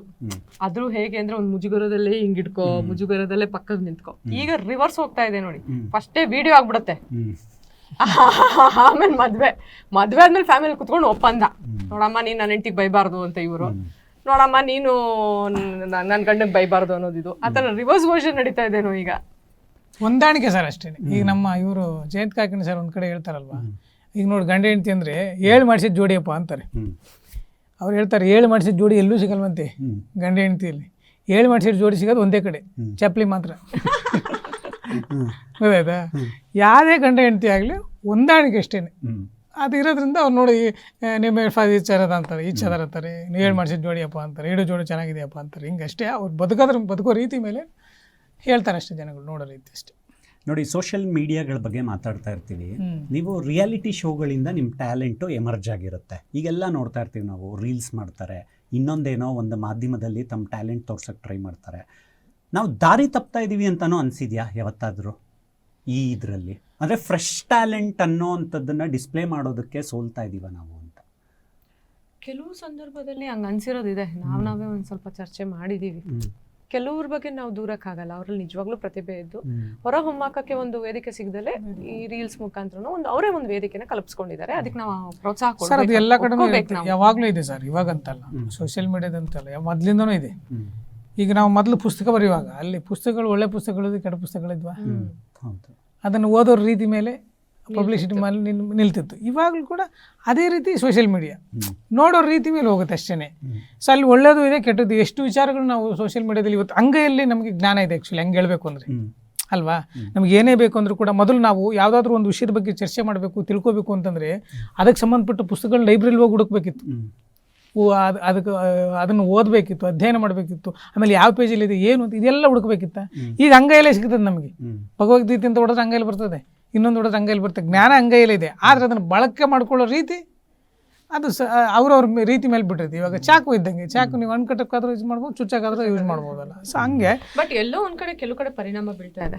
ಉದಾಹರಣೆಗೆ ಈಗ ನನಗೆ ರೀಸೆಂಟ್ ಆಗಿದ್ದು ಒಂದು, ಈಗ ನಮಗೆ ಪರಿಚಯ ಇರೋರು ಒಂದು ಸಿನಿಮಾಗೆ ಹೀಗೆ ಒಂದು ನಾಯಕ ನಟಿ ಪಾತ್ರಕ್ಕೆ ಯಾರಿದ್ರೆ ಸಜೆಷನ್ ಕೊಡಿ ಅಂತ ಅಂದ್ರು. ಸೊ ನನಗೆ ಗೊತ್ತಿರೋ ಅಷ್ಟು ನೀನಾಸಂ ಅವರು, ನಟನವರಾಗಿರ್ಬೋದು, ಆಮೇಲೆ ರಂಗಭೂಮಿಯವರಾಗಿರ್ಬೋದು, ಅವ್ರದ್ದೆಲ್ಲ ಒಂದಷ್ಟು ಫೋಟೋಸ್ ಕಳಿಸ್ದೆ. ಫೋಟೋ ಕಳಿಸಿದ್ಮೇಲೆ ಇನ್ಸ್ಟಾಗ್ರಾಮ್ದು ಐಡಿಗಳು ಕಳ್ಸಕ್ಕೆ ಹೇಳಿ ಅಂದ್ರು. ಓಕೆ ಕಳಿಸ್ತೆ. ಯಾಕಂದ್ರೆ ಇನ್ಸ್ಟಾಗ್ರಾಮ್ ಈಗ ಹೇಗಾಗಿದೆ ಅಂದ್ರೆ kind of biodata and profile ಆಗಿದೆ. ನಿಮಗೆ ಗೊತ್ತಿರ್ಬೋದು, ಬೇರೆ ಬೇರೆ ವಿಡಿಯೋಗಳಿರುತ್ತೆ, ಬೇರೆ ಬೇರೆ ಫೋಟೋ ಇರುತ್ತೆ, ಆಪ್ಷನ್ ಸಿಗುತ್ತಲ್ವಾ ಅಂದ್ಬಿಟ್ಟು ಎಲ್ಲ ಕಳಿಸ್ದೆ. ಅವ್ರು ಇಮಿಡಿಯೇಟ್ ಫೋನ್ ಮಾಡಿ, ಇಲ್ಲ ಇವ್ರದೆಲ್ಲ ಬಿಡಿ, ಫಾಲೋವರ್ಸ್ ಇಲ್ಲ, ಇವ್ರನ್ನೆಲ್ಲ ಹಾಕೊಂಡು ಸಿನಿಮಾ ಮಾಡೋದ್ರೆ ಕಷ್ಟ ಇದೆ, ಯಾರ್ದಾರು ಫಾಲೋವರ್ಸ್ ಜಾಸ್ತಿ ಇರೋದಿದ್ರೆ ಹೇಳಿ ಮೇಡಮ್ ಅಂತ. ನಿಜವಾಗ್ಲೂ ಬೇಜಾರಾಗೋಯ್ತು. ಯಾಕಂದ್ರೆ ಏನಪ್ಪ ಇದು, ಫಾಲೋವರ್ಸ್ ಇದ್ರೆ ಅಥವಾ ವಿಡಿಯೋಸ್ ಜಾಸ್ತಿ ಇದ್ರೇನೆ ಟ್ಯಾಲೆಂಟಾ ಅನ್ನೋ ರೀತಿ ಒಂದು ರೀತಿ ಬೇಜಾರಾಗೋಯ್ತು. ಅದಕ್ಕೆ ಅಲ್ಲೇ ನಿಲ್ಸ್ಬಿಟ್ಟೆ ನಾನು, ರೆಫರಿಂಗು ಅದೆಲ್ಲ ಬಿಟ್ಬಿಟ್ಟೆ. ಯಾಕಂದ್ರೆ ರಂಗಭೂಮಿ ಕಲಾವಿದರಿಗಿರುವಂತಹ ಟ್ಯಾಲೆಂಟ್ ಹೌದು, ಮಾಡಬಾರ್ದು. ಅದು ಬೇರಿದ್ದಂಗೆ, ಒಂದು ಮರದ, ಒಂದು ವೃಕ್ಷದ ಬೇರಿದ್ದಂಗೆ ರಂಗಭೂಮಿ ಅನ್ನೋದು. ನೀವು ಅಲ್ಲಿಂದ ಬೆಳೆದಿದ್ದೀರಾ ಅಂದ್ರೆ ನಿಮಗೆ ಗಮನಿಸ್ಬೋದು ನೀವು, ಈಗ ಪಟ್ ಅಂತ ಸೆಲೆಬ್ರಿಟಿ ಆಗಿರೋರ್ಗು ಈ ಬುಡದಿಂದ ಬಂದಿರ್ತಾರಲ್ಲ, ರಂಗಭೂಮಿಯಿಂದ ಬಂದಿರ್ತಾರಲ್ಲ ಕಷ್ಟಪಟ್ಟು ಆಗಿ ಸೆಲೆಬ್ರಿಟಿ ಆಗೋರ್ಗು ಬಹಳ ವ್ಯತ್ಯಾಸ ಇರುತ್ತೆ, ಅಜಗಜಾಂತರ ಇದಿರುತ್ತೆ. ಹಾಗಾಗಿ ಅದು ಈ ಥರ ವಿಷಯಗಳು ನಮ್ಮ ಗಮನಕ್ಕೆ ಬಂದಾಗ ಏನೋ ಒಂಥರ ನಾವೊಂಥರ ಅವಾಗ ಆ ಟೈಮಲ್ಲಿ ಹೆಲ್ಪ್ಲೆಸ್ ಆಗುತ್ತೆ. ಕೆಲವೊಂದು ಟೈಮ್ ಏನಾಗುತ್ತೆ, ಯಾವುದು ಪ್ರಚಾರ ಆಗಬಾರ್ದು ಅದು ಪ್ರಚಾರ ಆಗ್ತಾ ಇದೆ, ಯಾವುದು ನಿಜವಾಗ್ಲೂ ಪ್ರಚಾರ ಆಗಬೇಕು ಅದು ಹಂಗೆ ಕರಿಗೆ ಹೋಗ್ತಾ ಇದೆ, ನಶಿಸಿ ಹೋಗ್ತದೆ, ಮರೆಯಾಗ್ಬಿಡ್ತದೆ. ಸೊ ಅವು ಆಗಬಾರ್ದು ಅಷ್ಟೇ. ಆಮೇಲೆ ಕೆಲವು ವೇದಿಕೆಗಳಲ್ಲಿ ನಮಗೇನೆ ಒಂದೊಂದ್ಸತಿ ಬೇಜಾರಾಗುತ್ತೆ, ವರ್ಷಾನುಗಟ್ಲೆ ಪಾಪ ಕಷ್ಟಪಟ್ಟು ಒಂದು ಸಾಧನೆ ಮಾಡಿರ್ತಾರೆ, ಅವ್ರನ್ನ ಅದೇ ವೇದಿಕೆ ಅದೇ ಒಂದು ಕುರ್ಚಿಲಿ ಕೂರಿಸಿರ್ತಾರೆ, ಪಕ್ಕದಲ್ಲಿ ದಿಢೀರ್ ಅಂತ ಏನೋ ಕರ್ಕಶವಾಗಿ ಮಾತಾಡಿರ್ತಾರೆ, ಇನ್ನೇನೋ ಹೇಳಿರ್ತಾರೆ, ಅದರಿಂದ ಸಾಧನೆ ಅನ್ಕೊಂಡು ಅವ್ರನ್ನೂ ಅಲ್ಲೇ ಪಕ್ಕದಲ್ಲಿ ಸರಿಸಮಾನವಾಗಿ ಕೂರಿಸಿದಾಗ ಎಲ್ಲೋ ಒಂದ್ ಕಡೆ ಮಾನವೀಯತೆ ದೃಷ್ಟಿಲಿ ಒಂಚೂರು ಚುರುಕ್ ಅನ್ನುತ್ತೆ ನಮಗೆ. ಬಟ್ ನಾವೇನು ಮಾಡೋಕ್ಕಾಗಲ್ಲ, ಈಗ ಸಮಾಜ ಎರಡೂ ರೀತಿನೂ ಬ್ಯಾಲೆನ್ಸ್ ಮಾಡಬೇಕಾಗಿದೆ, ಈಗ ಹೇಳೋಕ್ಕಾಗಲ್ಲ. ಅದೇ ಅದು ಹೆಂಗೆ ಬರೋದು ಹಂಗೆ ಹೋಗ್ಬೇಕು ಅಷ್ಟೇ, ರಿಸೀವ್ ಮಾಡ್ಕೋಬೇಕು. ನಾವು ಅದನ್ನು ಬಳಸ್ಕೊಳ್ಳೋ ರೀತಿ ಇರುತ್ತೆ ಸರ್, ಒಳ್ಳೇದು ಇದೆ ಕೆಟ್ಟದ್ದು ಇದೆ, ಅದು ಬಳಸ್ಕೊಳ್ಳೋದ್ರ ಮೇಲೆ ಡಿಪೆಂಡ್. ಯಾಕಂದರೆ ಎಷ್ಟೋ ಜನ ನಿಜವಾದ ಪ್ರತಿಭೆಗಳು ಇದನ್ನು ಚೆನ್ನಾಗಿ ಯುಟಿಲೈಸ್ ಮಾಡಿಕೊಂಡು ಸೋಷಿಯಲ್ ಮೀಡಿಯಾದಿಂದ ಮುನ್ನೆಲೆಗೆ ಬಂದವರು ಇದ್ದಾರೆ. ಸೊ ಅವ್ರಿಗೆ ಇದು ಒಂದು ರೀತಿ ವರದಾನ ಇದು ಅಲ್ವಾ. ಸೊ ಅದನ್ನು ಬೇರೆ ಬೇರೆ ಈ ಪ್ರತಿಭೆಗಳು, ಸೊ ಅವರು ಪ್ರತಿಭೆ ಅಲ್ಲದೇ ಇವು ಪ್ರತಿಭೆಗಳನ್ನ ಥರನೂ ಪೋರ್ಟ್ರೇಟ್ ಆಗಿದ್ದಾರೆ. ಸೊ ಅದು ನಾವೇನು ಹೇಳೋಕ್ಕಾಗತ್ತೆ ಅದಕ್ಕೆ. ಸೊ ಹಂಗೆ ಅದು ಜನಗಳು ತೀರ್ಮಾನ ತಗೋಬೇಕು, ಯಾವುದನ್ನು ರಿಸೀವ್ ಮಾಡಬೇಕು ಯಾವುದನ್ನು ರಿಸೀವ್ ಮಾಡಬಾರ್ದು ಅವ್ರಿಗೆ ಬಿಟ್ಟಿದ್ದು. ನಾವಿವತ್ತು ಚಾನಲಲ್ಲಿ ಕೂತ್ಕೊಂಡು ಸಂಕ್ರಾಂತಿ ಹಬ್ಬನ ಆಚರಣೆ ಮಾಡ್ತಾ ಇದ್ದೀವಿ. ಈ ರಿಯಾಲಿಟಿ ಶೋಗಳಲ್ಲಿ ಹಬ್ಬನ ಸೆಲೆಬ್ರೇಟ್ ಮಾಡುವಂಥ ಒಂದು ಪ್ರೋಸೆಸ್ ಇರುತ್ತೆ, ಅದ್ರ ಬಗ್ಗೆ ಏನಾದರೂ ಹೇಳ್ಬೋದಾ ನೀವು? ರಿಯಾಲಿಟಿ ಶೋ ಅಲ್ಲಿ ಅದೊಂಥರ ನಮಗೆ ಸಂಭ್ರಮ ಸಡಗರ ಎಲ್ಲ ಖುಷಿಯಾಗಿರುತ್ತೆ, ಆ್ಯಕ್ಚುಲಿ ಚೆನ್ನಾಗಿರುತ್ತೆ. ಬಟ್ ಏನಂದ್ರೆ ಆ ಹಬ್ಬದ ದಿವಸ ಆ ಸಡಗರ ಎಲ್ಲ ಆಲ್ರೆಡಿ ನಾವು ಆಚರಿಸ್ಬಿಟ್ಟಿರ್ತೀವಲ್ಲ, ಎರಡೆರಡು ತರ ಏನಂದ್ರೆ ಈಗ ಆಲ್ರೆಡಿ ಆಗೋಗಿದೆಯಲ್ಲ, ಇದ್ಯಾಕೆ ಮತ್ತೆ ಅನ್ನೋ ರೀತಿ. ನಮಗೇನಂದ್ರೆ ನಾವು ಈಗ ಆ ಥರದ ಹಬ್ಬ ಆಚರಣೆ ಮಾಡ್ಕೊಂಬಂದವರಲ್ಲ. ಸೊ ಆ ರಿಯಾಲಿಟಿ ಶೋಗಳಲ್ಲಿ ನಮಗೆ ಉತ್ಪ್ರೇಕ್ಷೆ ಮಾಡ್ತಾರಲ್ಲ, ಸೊ ಅದೊಂದು ತೀರಿ ನಮಗೆ ಒಂಥರ ಏನೋ ಹೊಸ ಪ್ರಪಂಚಕ್ಕೆ ಕರ್ಕೊಂಡು ಹೋದಂಗಿರುತ್ತೆ ನಮಗೆ. ಆ ಸಡಗರ ಸಂಭ್ರಮ, ಸೊ ಅವ್ರನ್ನೆಲ್ಲ ಕರೆಸೋದು ಇವ್ರನ್ನ ಕರೆಸೋದು ಎಲ್ಲ ಏನೋ ಒಂಥರ ವಿಶೇಷವಾಗಿ ಹೊಸ ಪ್ರಪಂಚಕ್ಕೆ ನಮ್ಮನ್ನು ಇಂಟ್ರೊಡ್ಯೂಸ್ ಮಾಡ್ದಂಗೆ ಇರ್ತದೆ. ಸೊ ಅದು ಒಂಥರ ಹಬ್ಬನೇ ಸರ್, ಬೇರೆ ಥರ ಹಬ್ಬ ಅದು ಆ್ಯಕ್ಚುಲಿ. ನೀವು ಕೆಲಸನ ತುಂಬ ಪ್ರೀತಿಸೋರು, ನಾವು ಬೇರೆ ಬೇರೆ ಮಾಧ್ಯಮಗಳಲ್ಲಿ ನೋಡಿದ್ದೀವಿ. ನಿಮ್ಮ ಸಿನಿಮಾ ಪ್ರೀತಿನೇ ಬೇರೆ ಥರ ಇದೆ, ಮಾಡಿದ್ರೆ ಒಳ್ಳೆ ಕೆಲಸ ಮಾಡಬೇಕು ಅನ್ನೋವಂಥ ಒಂದು ತುಡಿತ ಇದೆ, ಓಟ ಇದೆ. ನಿಮ್ಮ ಪ್ರಕಾರ ಕೆಲಸದ ದೃಷ್ಟಿಕೋನದಿಂದ ನೋಡಿದ್ರೆ ನಿಜವಾದ ಹಬ್ಬ ಹೇಗಿರಬೇಕು? ದಿನನಿತ್ಯ ಕೆಲಸ ಮಾಡಿದೆ ಹಬ್ಬ ಸರ್ ಅಲ್ವಾ. ಯಾಕಂದರೆ ನೀವು ಹೇಳ್ದಂಗೆ ಕೆಲಸವೇ ದೇವರು ಅಂತ ಒಂದು ಮಾತಿದೆ ಅಲ್ವಾ. ಕೆಲಸವೇ ದೇವರು, ಸಮಯವೇ ದೇವರು. ಈಗ ನೋಡಿ ಉದಾಹರಣೆಗೆ ನನಗೆ ಕೆಲವರೆಲ್ಲ ಈಗ ನನಗೆ ಒಂದು ಸಿನಿಮಾ ಅಂತ ಯಾವ್ದು ಶುರುವಾದರೆ ನನಗೆ ಅದು ಖುಷಿ ಆಗುತ್ತೆ. ಸೊ ಅವ್ರು 7 ಗಂಟೆ ಬನ್ನಿ ಅಂದರೆ ಮೊನ್ನೆ ಒಂದು ಸಿನಿಮಾದಲ್ಲಿ ಬಯಸ್ಕೊಂಡೆ ನಾನು ಬೇಗ ಹೋಗಿ, ಸರ್ ಇನ್ನು ಯಾರು ಬಂದಿಲ್ಲ, ಯಾಕೆ ಸರ್ ನೀವು ಬಂದ್ರಿ, 7:30 ಬನ್ನಿ ಸರ್. ನಮಗೆ ಆ್ಯಕ್ಚುಲಿ ಖುಷಿ ಆಗುತ್ತೆ ಸರ್ ಬೇಗ ಹೋಗಿ. ನಮಗೆ ಇನ್ ಟೈಮ್ ಹೋದರೆ ಸಮಯವೇ ದೇವರಲ್ವಾ. ನಿಮ್ಮ ದೇವ್ರು ಯಾರಿಗೂ ಕಾಯಲ್ಲ, ಹಂಗೆ ಸಮಯ ಕೂಡ ಕಾಯಲ್ಲ. ನಮಗೆ ಕಣ್ಣಿಗೆ ಕಾಣಿಸೋ ದೇವ್ರು ಯಾರಂದ್ರೆ ಸಮಯ ಸರ್ ನನ್ನ ಪ್ರಕಾರ. ಆ ಸಮಯಕ್ಕೆ ನಾವು ಬೆಲೆ ಕೊಟ್ಟರೆ ದೇವ್ರಿಗೆ ಬೆಲೆ ಕೊಟ್ಟಂಗೆ. ಸೊ ಇನ್ ಟೈಮ್ ಹೋಗ್ಬಿಟ್ಟು ನಮ್ಮ ಕೆಲಸ ನಾವು ಮಾಡುವಾಗ ಅಲ್ಲಿ ಕೆಲಸ ಇರುತ್ತೋ ಶೂಟಿಂಗ್ ಮಾಡ್ತೋ ನೆಕ್ಸ್ಟ್ ಅದು ನಮಗೆ ಹೇಳಿದಾರಲ್ವ, ಸೊ ಅಲ್ಲಿ ಹೋಗಿ ಇರ್ಬೇಕು ನಾವು ಅಷ್ಟೇ. ಕೆಲಸ ಮುಗಿಯೋವರೆಗೂ ಏನು ಮಾತಾಡಬಾರ್ದು. ಒಂದೊಂದು ದಿನ ಕೆಲವೊಂದು ಈಗ ಮೊನ್ನೆ ಒಂದು ಯಾವುದೋ ಸಿನಿಮಾ ಆಯಿತು ಸರ್, ಇಡೀ ದಿನ ಶೂಟಿಂಗೇ ಮಾಡಲಿಲ್ಲ ನಂದು. ಆ ಶೂಟಿಂಗ್ ಈ ಶೂಟಿಂಗ್ ಅಂತ ಅವ್ರದ್ದೇ ವಿಪರೀತವಾದ ಒತ್ತಡಗಳಿರುತ್ತೆ. ಈಗ ಡೈರೆಕ್ಷನ್ ಡಿಪಾರ್ಟ್ಮೆಂಟ್ ಅಂತ ನಿಮಗೆ ಗೊತ್ತು, ನಾವು ಆ್ಯಕ್ಟ್ರಾಗಿ ನಾವು ಆ್ಯಕ್ಟಿಂಗ್ ಮಾಡ್ಕೊಂಡು ಬರ್ತೀವಿ. ಸೊ ಅವರು ಸಿನಿಮಾದಲ್ಲಿ ಇರೋ 29 ಡಿಪಾರ್ಟ್ಮೆಂಟ್ಗಳು ನೋಡ್ಕೊಬೇಕು. ಹಾಗೆ ಅವ್ರು ಬಂದಾರ ಇವ್ರು ಬಂದಾರ, ಅದಾಗಿದೆಯಾ ಕೆಲಸ ಇದಾಗಿದೆಯಾ, ಒಂದು ಇಲ್ಲ ಅಂತಂದ್ರೆ ಒಂದು ಪಿನ್ ಇಲ್ಲ ಅಂದರೆ ಶೂಟಿಂಗ್ ಮಾಡೋಕ್ಕಾಗಲ್ಲ. ಸೊ ಎಲ್ಲ ಟೆನ್ಷನ್ನು ಅವ್ರು ಒಳಗೆ ಹಾಕ್ಕೊಂಡು ನಾವು ಏನು ಅಂದ್ಕೊಂಡಿರ್ತಾರೆ ಆ ಶೆಡ್ಯೂಲ್ ಮುಗಿಸ್ಬೇಕು. ಅದೆಲ್ಲ ಒಂದು ವ್ಯತ್ಯಾಸ ಆದ್ರೆ ಆಗಲ್ಲ. ಸೊ ಹಂಗಾಗಿ ಏನೋ ಒಂದು ವ್ಯತ್ಯಾಸ ಆಗಿ ಶೂಟಿಂಗೇ ಮಾಡಿರಲ್ಲ. ಸೊ ನಾವು ನನ್ನ ಕರೆಸಿಬಿಟ್ರು ಮಾಡಲಿಲ್ಲ ಶೂಟಿಂಗು, ನಾನು ಬರಲಾಗಿರಲ್ಲ ಅಂತ ಅವ್ರಿಗೆ ಟೆನ್ಷನ್ ಕೊಟ್ಟರೆ ಸೊ ಅದು ತಪ್ಪಾಗುತ್ತೆ. ನಮ್ಮ ಕರ್ತವ್ಯ ಕರೆಸಿದ್ದಾರೆ, ಶೂಟಿಂಗ್ ಮಾಡ್ಬೇಕಂತಲೇ ಕರೆಸಿರ್ತಾರೆ, ಅವ್ರೇನು ನಮ್ಮ ಸುಮ್ಮನೆ ಕೂಡ್ಸೋಕ್ಕೆ ಕರೆಸಿರ್ತಾರೆ. ಸೊ ಮಾಡಿಲ್ಲ ಅಂದರೆ ಏನೋ ಪ್ರಾಬ್ಲಮ್ ಆಗಿರುತ್ತೆ ಅಂತ ಹೇಳ್ಬಿಟ್ಟು ಸುಮ್ಮನೆ ಸುಧಾರಿಸ್ಕೊಂಡು ಬಂದುಬಿಟ್ರೆ ಸೊ ನಮಗೂ ಖುಷಿ ಇರುತ್ತೆ, ಅವ್ರಿಗೂ ಒಂದು ಖುಷಿ ಆಗುತ್ತೆ. ಸೊ ಈ ಥರದ ಸರ್ ಕೆಲಸಕ್ಕೆ ನಾವು ಏನು ಎಷ್ಟು ಸಾಧ್ಯನೋ ಅಷ್ಟು ಮರ್ಯಾದೆ ಕೊಡೋದ್ರಿಂದ ಅದೇ ಒಂದು ರೀತಿ ಹಬ್ಬ ಅನಿಸುತ್ತೆ ನಮಗೆ. ಒಂದೊಂದು ಸಲ ನೋಡಿ ಕರೆಸ್ತಾರೆ, ಕೆಲಸ ಇಡೀ ದಿನ ಮಾಡ್ತಾ ಇರ್ತೀವಿ, ಖುಷಿಯಾಗಿರ್ತೀವಿ, ಇಡೀ ತಿಂಗಳು ಕೆಲಸ ಇರುತ್ತೆ. ಅದಕ್ಕಿಂತ ಹಬ್ಬ ಬೇಕಾ ಸರ್ ನಮಗೆ? ಅದೇ ಹಬ್ಬ, ಕೆಲಸನೇ ಹಬ್ಬ. ದಿವ್ಯಾ ಅವರೇ, ಜಿಜಿ ಅವ್ರನ್ನ ನೀವು ಯಾಕೆ ಸಿಂಗಿಂಗ್ ಟ್ಯಾಲೆಂಟ್ ಪ್ರೋಗ್ರಾಮ್ಗಳಿಗೆ ಕಳಿಸ್ಲಿಲ್ಲ? ನಾನು ಬೈತಾ ಇರ್ತೀನಿ, ಅದನ್ನು ಸಿಂಗರ್ಗೆ ಕಳಿಸೋದು, ಸಿಂಗರ್ಸ್ನ ಸಿಂಗಿಂಗ್ ಕಾರ್ಯಕ್ರಮಕ್ಕೆ ಕಳಿಸ್ತಾರೆ. ಇಲ್ಲ ಒಳ್ಳೆ ಗಾಯಕ, ತುಂಬಾ ಜನಕ್ಕೆ ಗೊತ್ತಿಲ್ಲ ಜಿಜಿ ಅವರು ಉತ್ತಮ ಜಾನಪದ ಗಾಯಕರು. ಅದು ನಮ್ಮ ಬಂದಿರೋದು. ಸಿಂಗಿಂಗ್ ಹೋದ್ರೆ ನಿಜವಾಗ್ಲೂ ಜಿಜಿ ಆಗ್ತೀನಿ, ಗುಂಪಲ್ ಗೋವಿಂದ ಕೋರಸ್. ಇಲ್ಲ ಏನ್ ಗೊತ್ತಾ ಹೇಳೋದು, ಒಂದು ಗುರುಗಳು ಅಂತ ಹೇಳ್ದಲೆ ಅಷ್ಟೋ ಇಷ್ಟೋ ಅಲ್ಪ ಒಂದು ವಿದ್ಯೆ ಇಟ್ಕೊಂಡೆ ಅವ್ನು ತಾನೇ ಅದನ್ನ ಖುದ್ದಾಗಿ ಕುತ್ಕೊಂಡು ಪರಿಗಣಿಸಿ ಅದಕ್ಕೆ ಹಿಂಗ್ ಹಾಡಿದ್ರೆ ಚೆನ್ನಾಗಿರುತ್ತೆ, ಹಂಗ ಹಾಡಿದ್ರೆ ಚೆನ್ನಾಗಿರುತ್ತೆ, ಟ್ಯೂನ್ ಹಿಂಗಿದ್ರೆ ಚೆನ್ನಾಗಿರುತ್ತೆ ಅನ್ನುವಾಗ್ಲೇ ಇಷ್ಟು ಅದ್ಭುತವಾಗಿ ಹಾಡೋ ಈ ವ್ಯಕ್ತಿ ಸ್ವಲ್ಪ ಒಂಚೂರು ಒಬ್ಬ ಗುರು ಅಂತ ಸಿಕ್ಬಿಟ್ರೆ ನಿಜವಾಗ್ಲೂ ಬೇರೆ ಲೆವೆಲ್ಗೆ. ವಾಯ್ಸ್ ತುಂಬಾ ಚೆನ್ನಾಗಿದೆ, ನಾನು ರೇಗ್ಸಕ್ಕೆ ಹೇಳ್ತಾ ಇಲ್ಲ ಅಥವಾ ಅವ್ರಿಗೆ ಒಂದು ಉತ್ತೇಜನಕ್ಕೆ ಹೇಳ್ತಾ ಇಲ್ಲ.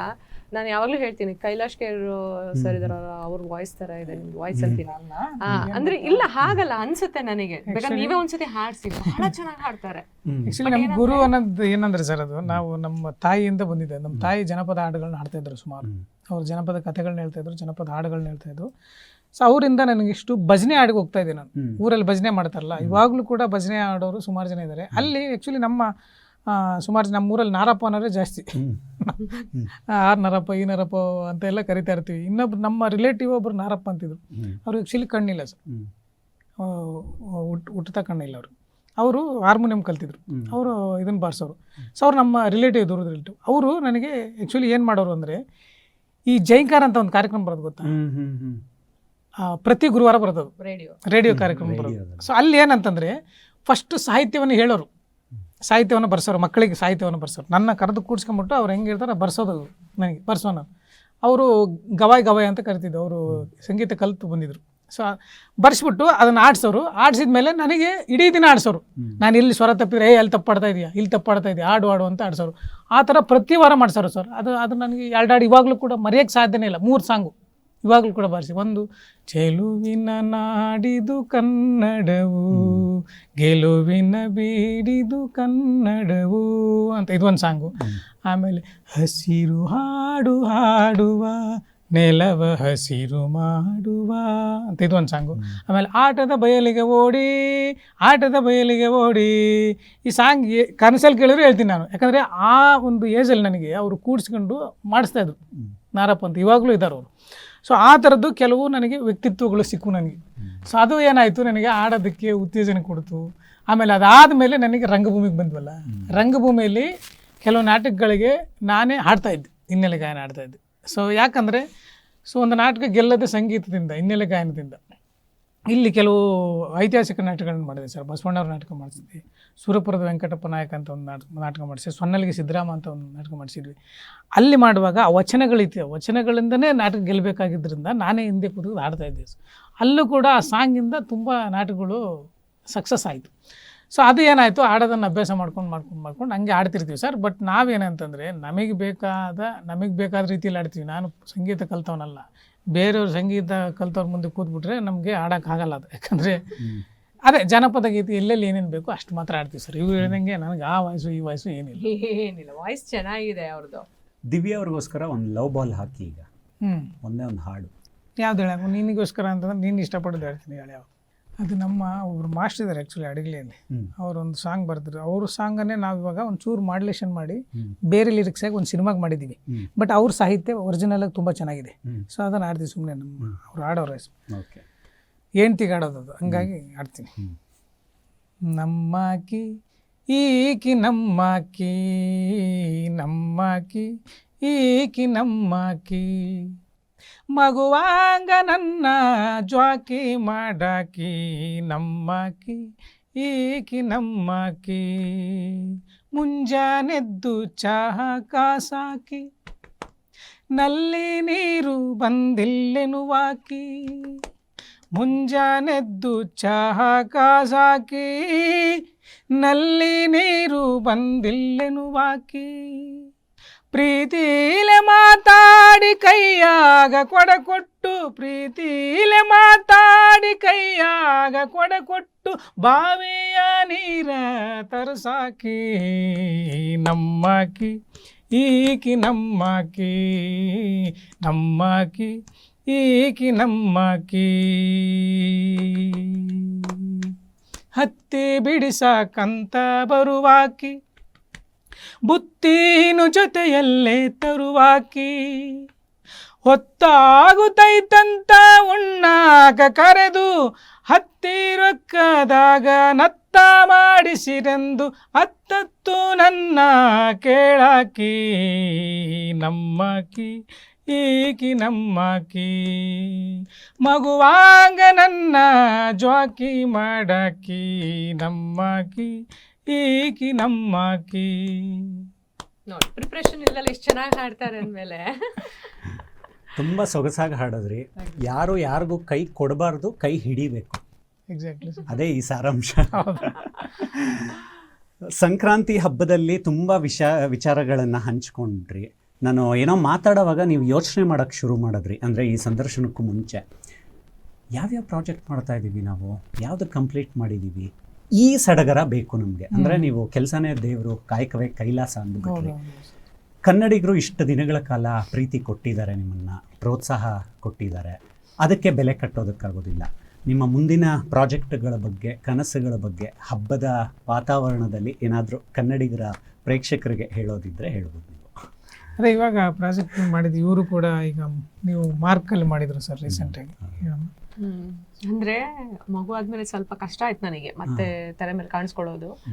But Mark cinema manager Babanna ಅಂತ ಅವ್ರನ್ನ ನಾನು ನೆನೆಸ್ಕೊಬೇಕು. ಯಾಕಂದರೆ ನನಗೆ KGF ಭಾಗ 2 ಹಾಗೆ ರತ್ನನ್ ಪ್ರಪಂಚ ಈ ಸಿನಿಮಾಗೆ ಅವರೇ ಮ್ಯಾನೇಜರ್ ಆಗಿದ್ರು. ಹಾಗಾಗಿ ಮಾರ್ಕ್ ಸಿನಿಮಾದಲ್ಲಿ ಒಂದು ಚಿಕ್ಕ ಕ್ಯಾರೆಕ್ಟರ್ ಆದರು. ಅಮ್ಮ ಬಂದು ಮಾಡು, ನೀನು ಕಾಣಿಸ್ಕೊತಾ ಇರು ಅಂತ ಹೇಳಿ ಅವರೇ ಫಾಲೋಅಪ್ ಮಾಡಿ ಪಪ್ಪ ಒಂದು ಪಾತ್ರ ಕೊಟ್ಟರು. ಹಾಗಾಗಿ ಹೋಗಿ ನಿರ್ವಹಿಸಿ ಬಂದೆ. ಹಾಗಾಗಿ ಕಾಣಿಸ್ಕೊಳ್ಳಂಗಾಯ್ತು ಒಂದು ಸಿನಿಮಾದಲ್ಲಿ. ಸುದೀಪ್ ಸರ್ ಜೊತೆ ಒಂದು ನಟನೆ ಮಾಡೋ ಒಂದು ಅವಕಾಶ ಸಿಕ್ತು ನನಗೆ. ಇನ್ನು ನೆಕ್ಸ್ಟು ಸ್ವಲ್ಪ ಬರವಣಿಗೆಗಳಿಯನ್ನ ಅಂದ್ಕೊಂಡಿದ್ದೀನಿ. ಯಾಕೆಂದರೆ ಅದೇನೋ ಗೊತ್ತಿಲ್ಲ ನನಗೆ, ಈಗ ನಟನೆ ಅನ್ನೋದಕ್ಕಿಂತ ಹೆಚ್ಚಾಗಿ ಈಗ ಫ್ಯಾಮಿಲಿ ಮಗು ಅನ್ನೋ ಕಡೆ ಗಮನ ಜಾಸ್ತಿ ಆಗ್ಬಿಟ್ಟಿದೆ. ಹೌದು, ಸಂಕ್ರಾಂತಿ ನನ್ನ ಮಗಳಂತೂ ತುಂಬ ಆ್ಯಕ್ಟಿವ್ ಆ್ಯಂಡ್ ನನ್ನ ಒಂದು ಆತ್ಮೀಯ ಸ್ನೇಹಿತೆ ಅವಳು. ಆ್ಯಕ್ಚುಲಿ ಮಗಳು ಅನ್ನೋದಕ್ಕಿಂತ ಸ್ನೇಹಿತೆ. ಯಾಕೋ ಆ ಸ್ನೇಹಿತೆನ ಬಿಟ್ಕೊಡೋಕ್ಕೆ ಮನಸ್ಸಾಗ್ತಾ ಇಲ್ಲ. ಹಾಗಾಗಿ ಪೂರ್ಣ ಪ್ರಮಾಣದಲ್ಲಿ ಗೃಹಿಣಿಯಾಗಿ ಹೊಂದ್ಕೊಂಡ್ಬಿಟ್ಟಿದ್ದೀನಿ ನಾನು. ಸೊ ನಂದು ಯಾವುದೋ ಒಂದು ಪ್ರಾಜೆಕ್ಟ್ಸ್ ಈಗ ಸದ್ಯಕ್ಕಿಲ್ಲ. ಯಾವ್ದು ಗೃಹಿಣಿ ಬಂದ್ರೆ ಪಾತ್ರ ಮಾಡ್ತೀನಿ. ಡ್ರಾಮಾ ಕ್ವೀನ್ ಅಂತ ಇದ್ರು ಸಂಸ್ಕೃತಿನ. ನಾನು ಹೇಳಿದೆ ಅಪ್ಪ ಅಮ್ಮಂದು ಎಲ್ಲಿ ಬರದೆ ಹೋಗುತ್ತೆ ಅಂದೆ. ನಿಜ. ಬರವಣಿಗೆ ಕಡೆ ಗಮನ ಕೊಡ್ತಾ ಇದ್ದೀವಿ. ನೋಡ್ಬೇಕು ನೆಕ್ಸ್ಟ್ ಸಿನಿಮಾಗಳಲ್ಲೆಲ್ಲ ಹೆಂಗೆ ಅಂದ್ರೆ ನನಗೊಂದು ಆಸೆ, ಒಂದು ಮೂಡಿರೋದೇನು ಅಂದ್ರೆ ಅದು ಸ್ವಾರ್ಥ ಅಂತ ಅಂದ್ರೂ ಪರವಾಗಿಲ್ಲ, ನನ್ನ ಬರವಣಿಗೆಯಲ್ಲಿ ನನ್ನ ಕಥೆಗಳಲ್ಲಿ ನಮ್ಮ ಯಜಮಾನರ ನಾಯಕನಾಗಿರ್ಬೇಕು ಅನ್ನೋದೊಂದು ಇದೆ ನನಗೆ. ಸೊ ಅದು ನಡೀತಾ ಇದೆ. ಬಟ್ ಇವ್ರದ್ದು ಪ್ರಾಜೆಕ್ಟ್ಸ್ಗಳು ಬರ್ತಾ ಇದೆ. ದೊಡ್ಡದು ಅಥವಾ ಚಿಕ್ಕ ಸಿನಿಮಾ ಅನ್ನೋದಲ್ಲ, ಪಾತ್ರ ಚೆನ್ನಾಗಿದೆಯಾ, ತಂಡ ಚೆನ್ನಾಗಿದೆಯಾ ಮಾಡ್ಕೊತಾ ಹೋಗ್ತಾ ಇದ್ದಾರೆ. ಜೀಜಿಯವ್ರು ಬಿಸಿ ಇರೋದ್ರಿಂದ ಅದೊಂಥರ ನನಗೂ ಒಂಥರ ಖುಷಿನೇ. ಈಗ ಒಂದು ಭಾರತಿ ಟೀಚರ್ ಅಂತ ಒಂದು ಸಿನಿಮಾ ಬರ್ತಾ ಇದೆ. ಅದರಲ್ಲೊಂದು ವಿಶೇಷವಾದ ಶೇಡ್ ಇದೆ. ಪ್ರಸನ್ನ ಅಂತ ನಿರ್ದೇಶಕರು. ಸೊ ಅವರೊಂದು ವಿಲನಿಶ್ ಕ್ಯಾರೆಕ್ಟ್ರು, ವಿಲನಿಶ್ ಇದ್ರೂ ಕೂಡ ಚೆನ್ನಾಗಿದೆ ಕ್ಯಾರೆಕ್ಟ್ರು. ಅದೊಂದು ಈಗ ರಿಲೀಸಿಗೆ ರೆಡಿ ಇದೆ. ಆಮೇಲೆ ಲವ್ ಕೇಸ್ ಅಂತ ಒಂದು ಮಾಡ್ತಾ ಇದ್ದೀನಿ. ಸೊ ಜೈಶ್ ಅಂತ ನಿರ್ದೇಶಕರು. ಸೊ ಅದು ಕೂಡ ಒಳ್ಳೆ ಪಾತ್ರ. ಅದು ಕಾಮಿಡಿ ಇಲ್ಲ, ಒಂದು ವಿಶೇಷವಾದ ಪಾತ್ರ ಅದು. ಸೊ ಅದಿದೆ. ಆಮೇಲೆ ವಿಶೇಷ ಕರಾವಳಿ ಅಂತ ಒಂದು ಬರಬೇಕು. ನಮ್ಮ ಗುರುದತ್ ಗಾಣಿಗ ಅವ್ರ ನಿರ್ದೇಶಕರು, ಪ್ರಜ್ವಲ್ ದೇವರಾಜ್ ಅವರು ಮಾಡಿದ್ದಾರೆ. ಸೂಪರ್ ಹಿಟ್ ಅಂತ ಒಂದು ಸಿನಿಮಾ. ಅದು ನಮ್ಮ ಗಿಲ್ಲಿ ನಟ, ಆಮೇಲೆ ಗೌರವ್ ಅವರು ಮಾಡಿದ್ದಾರೆ. ನಮ್ಮ ಸಾಧು ಸರ್ ಮತ್ತು ನಮ್ಮ ಪ್ರಮೋದ್ ಶೆಟ್ಟಿ ಸರ್ದು ಕಾಂಬಿನೇಷನಲ್ಲಿ ಅಂದು ಒಂದಿದೆ. ವಿಜಯಾನಂದ್ ಅಂತ ನಿರ್ದೇಶಕರು, ಅವರು ಕೂಡ ಚೆನ್ನಾಗಿ ಬಂದಿದೆ ಸಿನಿಮಾ. ಸೊ ಅದು ಕೂಡ ರಿಲೀಸಿಗೆ ರೆಡಿ ಇದೆ. ಸೊ ಈ ಥರದ್ದು ಇದೆ ಸರ್. ಆಮೇಲೆ ಇನ್ನೊಂದು ನಮ್ಮದು ಉತ್ತರ ಕರ್ನಾಟಕ ಶೈಲಿಯಲ್ಲಿ ಒಂದು ಸಚಿನ್ ಅಂತ ಒಬ್ಬರು ನಿರ್ದೇಶಕರು, ಹೊಸಬ್ರು, ರೋಹಿತ್ ಅಂತ ಪ್ರೊಡ್ಯೂಸರು. ಸೊ ಅವ್ರೀಗ ಈ ನೆಕ್ಸ್ಟ್ ಮಂತಿಂದ ಶುರುವಾಗ್ತಾಯಿದೆ. ಇಲ್ಲ ಉತ್ತರ ಕನ್ನಡ ಸ್ಲ್ಯಾಂಗಲ್ಲಿ ಮಾಡ್ತಾಯಿದ್ದಾರೆ ಒಂದು ವಿಶೇಷವಾಗಿ. ಅಲ್ಲಿ ರಾಕೇಶ್ ಅಡಿಗ ಇದ್ದಾರೆ. ಸೊ ನಮ್ಮ ಸಿದ್ದು ಮೂಲಿಮನಿ ಅವರು ಇದ್ದಾರೆ. ಸೊ ನಂದು ಒಂದು ವಿಶೇಷವಾದ ಪಾತ್ರ ಇದೆ. ಅದು ಕೂಡ ಶೂಟಿಂಗು ಇನ್ನೇನು ಸದ್ಯದಲ್ಲಿ ಸ್ಟಾರ್ಟ್ ಆಗುತ್ತೆ. ಸೊ ಈ ಥರದ್ದು ಸ್ಟಾರ್ಟ್ ಆಗ್ತಾಯಿದೆ ಸರ್. ನಡೀತಾ ಇದೆ. ಏನೋ ಎಲ್ಲ ನಿಮ್ಮೆಲ್ಲರ ಆಶೀರ್ವಾದ, ನಿಮ್ಮ ಪ್ರೀತಿ ಮಾಡ್ತಾಯಿದ್ವಿ. ಓಕೆ, ತುಂಬ ವಿಷಯಗಳನ್ನ ಮಾತಾಡ್ತಾ ಇದ್ವಿ. ನಿಮ್ಮ ಮಾತುಗಳನ್ನು ಕೇಳಿ ನಮಗೆ ಅನಿಸೋದು ನಗಿಸ್ಬೇಕು, ನಗ್ತಾ ಬಾಳ್ತಾ ಹೋಗಬೇಕು ಅನ್ನುವಂಥದ್ದು. ನಗಿಸೋದೇನಕ್ಕೆ ತುಂಬ ಕಷ್ಟ ಜೀವನದಲ್ಲಿ. ನಮಗಿರೋ ತೊಂದರೆಗಳನ್ನು ಮುಚ್ಚಿಟ್ಕೊಂಡು ಜಗತ್ತನ್ನು ನಗಿಸೋವಂಥ ಕಾಯಕಕ್ಕೆ ಯಾವಾಗಲೂ ಕೈ ಹಾಕ್ತಾ ಇರ್ತೀರ.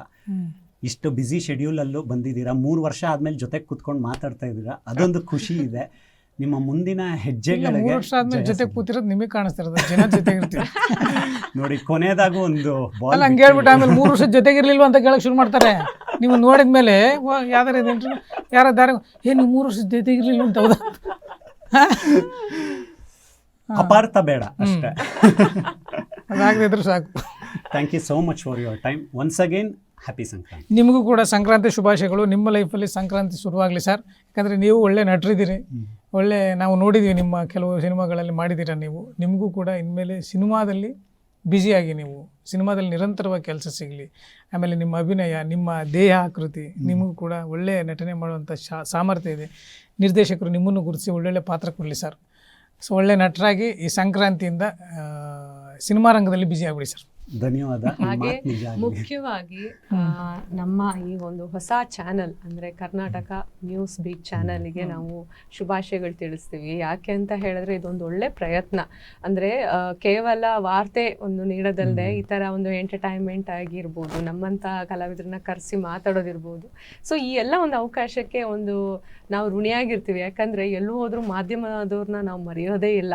ಯಾಕಂದ್ರೆ ಏನೂ ಅಲ್ದೇ ಇರೋ ನಮ್ಮನ್ನ ಒಂದ್ ರೀತಿ ಕಲಾವಿದರನ್ನಾಗಿ ಪರಿವರ್ತಿಸಿ ಅದಾದ್ಮೇಲೆ ನಾವು ದಂಪತಿಗಳಾದ್ಮೇಲೆ ಅದೇ ಪ್ರೀತಿಯಿಂದ ಕರ್ಸಿ ಕೂರ್ಸಿ ಮಾತಾಡೋದಿದೆಯಲ್ಲ, ಆ ಬಾಂಧವ್ಯಕ್ಕೆ ನಾವು ಚಿರಋಣಿಯಾಗಿರ್ತೀವಿ. ಹಾಗಾಗಿ ಈ ಒಂದು ಚಾನಲ್ ಇನ್ನೂ ದೊಡ್ಡ ಮಟ್ಟಿಗೆ ಬೆಳೀಲಿ ಅಂತ ಹೇಳಿ ಕೇಳ್ಕೊತೀವಿ. ಹೇಳಿದಂಗೆ ಮಾಧ್ಯಮದವರೇ ನಮಗೆ ಮಾರ್ಗದರ್ಶಕರು, ಯಾವಾಗಲೂ ಕೂಡ ಮಾಧ್ಯಮದವರು ಮಾರ್ಗದರ್ಶಕರು, ಪ್ರೇಕ್ಷಕರು, ತಂದೆ ತಾಯಿಗಳು. ಸೊ ಅವರು ನಮಗೆ ಹಲವಾರು ಸಜೆಷನ್ಸ್ಗಳು ಕೊಡ್ತಿರ್ತಾರೆ. ಅವ್ರ ಮಾರ್ಗದರ್ಶನದಲ್ಲಿ ನಾವು ಹೋದರೆ ಸೊ ಒಳ್ಳೊಳ್ಳೆ ಇದು ನಡೀತದೆ. ನಿಮ್ಮ ಕರ್ನಾಟಕ ನ್ಯೂಸ್ ಬೀಟ್ ಅಂತ ಆ ಹೆಸರಲ್ಲೇ ಇದೆ. ಎಲ್ಲವನ್ನು ಬೀಟ್ ಮಾಡಿಕೊಂಡು ಮುಂದೆ ಸಾಗಲಿ ಸರ್. ನಮ್ಮ ಚಾನಲ್ ಇದು ಕರ್ನಾಟಕದ ಅಪ್ಪಟ ಕನ್ನಡದ ಚಾನಲ್. ಸೊ ಒಳ್ಳೆಯದಾಗಲಿ ಸರ್ ಎಲ್ರಿಗೂ ಸಂಕ್ರಾಂತಿ. ಧನ್ಯವಾದ. ನೋಡಿದ್ರಲ್ಲ ವೀಕ್ಷಕರೇ, ಪ್ರಯತ್ನಕ್ಕೆ ಯಾವತ್ತೂ ಕೂಡ ಸೋಲಿಲ್ಲ. ನಾವು ಎಷ್ಟೇ ಬೆಳೆದ್ರೂ ಕೂಡ ಗ್ರೌಂಡೆಡ್ ಆಗಿ ಇರಬೇಕು ಅನ್ನೋದು ಈ ಜೋಡಿಯ ಒಂದು ಮಹತ್ವಾಕಾಂಕ್ಷೆ. ಯಾವಾಗಲೂ ನಗಿಸ್ತಾ ಇರ್ತಾರೆ. ಆ ನಗುವಿನ ಹಿಂದೆ ಕೂಡ ಒಂದು ಪ್ರೀತಿ ಇರುತ್ತೆ. ಇಷ್ಟು ವರ್ಷಗಳ ಕಾಲ ಜಿ ಅವರು, ದಿವ್ಯಾ ಅವರು ತಮ್ಮ ನಟನಾ ಸೇವೆಯನ್ನು ಮಾಡ್ಕೊಂಡು ಬಂದಿದ್ದಾರೆ. ಮುಂದಿನ ದಿನಗಳಲ್ಲಿ ಅವ್ರಿಗೆ ಹೆಚ್ಚಿನ ಅವಕಾಶಗಳು ಸಿಗಲಿ, ಈ ನಗು ಜೀವಂತವಾಗಿ ಇರಲಿ ಅನ್ನುವಂಥ ಆಶಯದ ಜೊತೆಗೆ ನಾನು ಈ ಕಾರ್ಯಕ್ರಮವನ್ನು ಮುಗಿಸ್ಕೊಡ್ತಾ ಇದ್ದೀನಿ. ನಿಖರವಾದ ಪ್ರಖರವಾದ ಸುದ್ದಿಗಾಗಿ ನೋಡ್ತಾ ಇರಿ ಕರ್ನಾಟಕ ನ್ಯೂಸ್ ಬೀಟ್. ನ್ಯಾಯ ನಮ್ಮೊಂದಿಗೆ, ನಾವು ನಿಮ್ಮೊಂದಿಗೆ. ನಮಸ್ಕಾರ.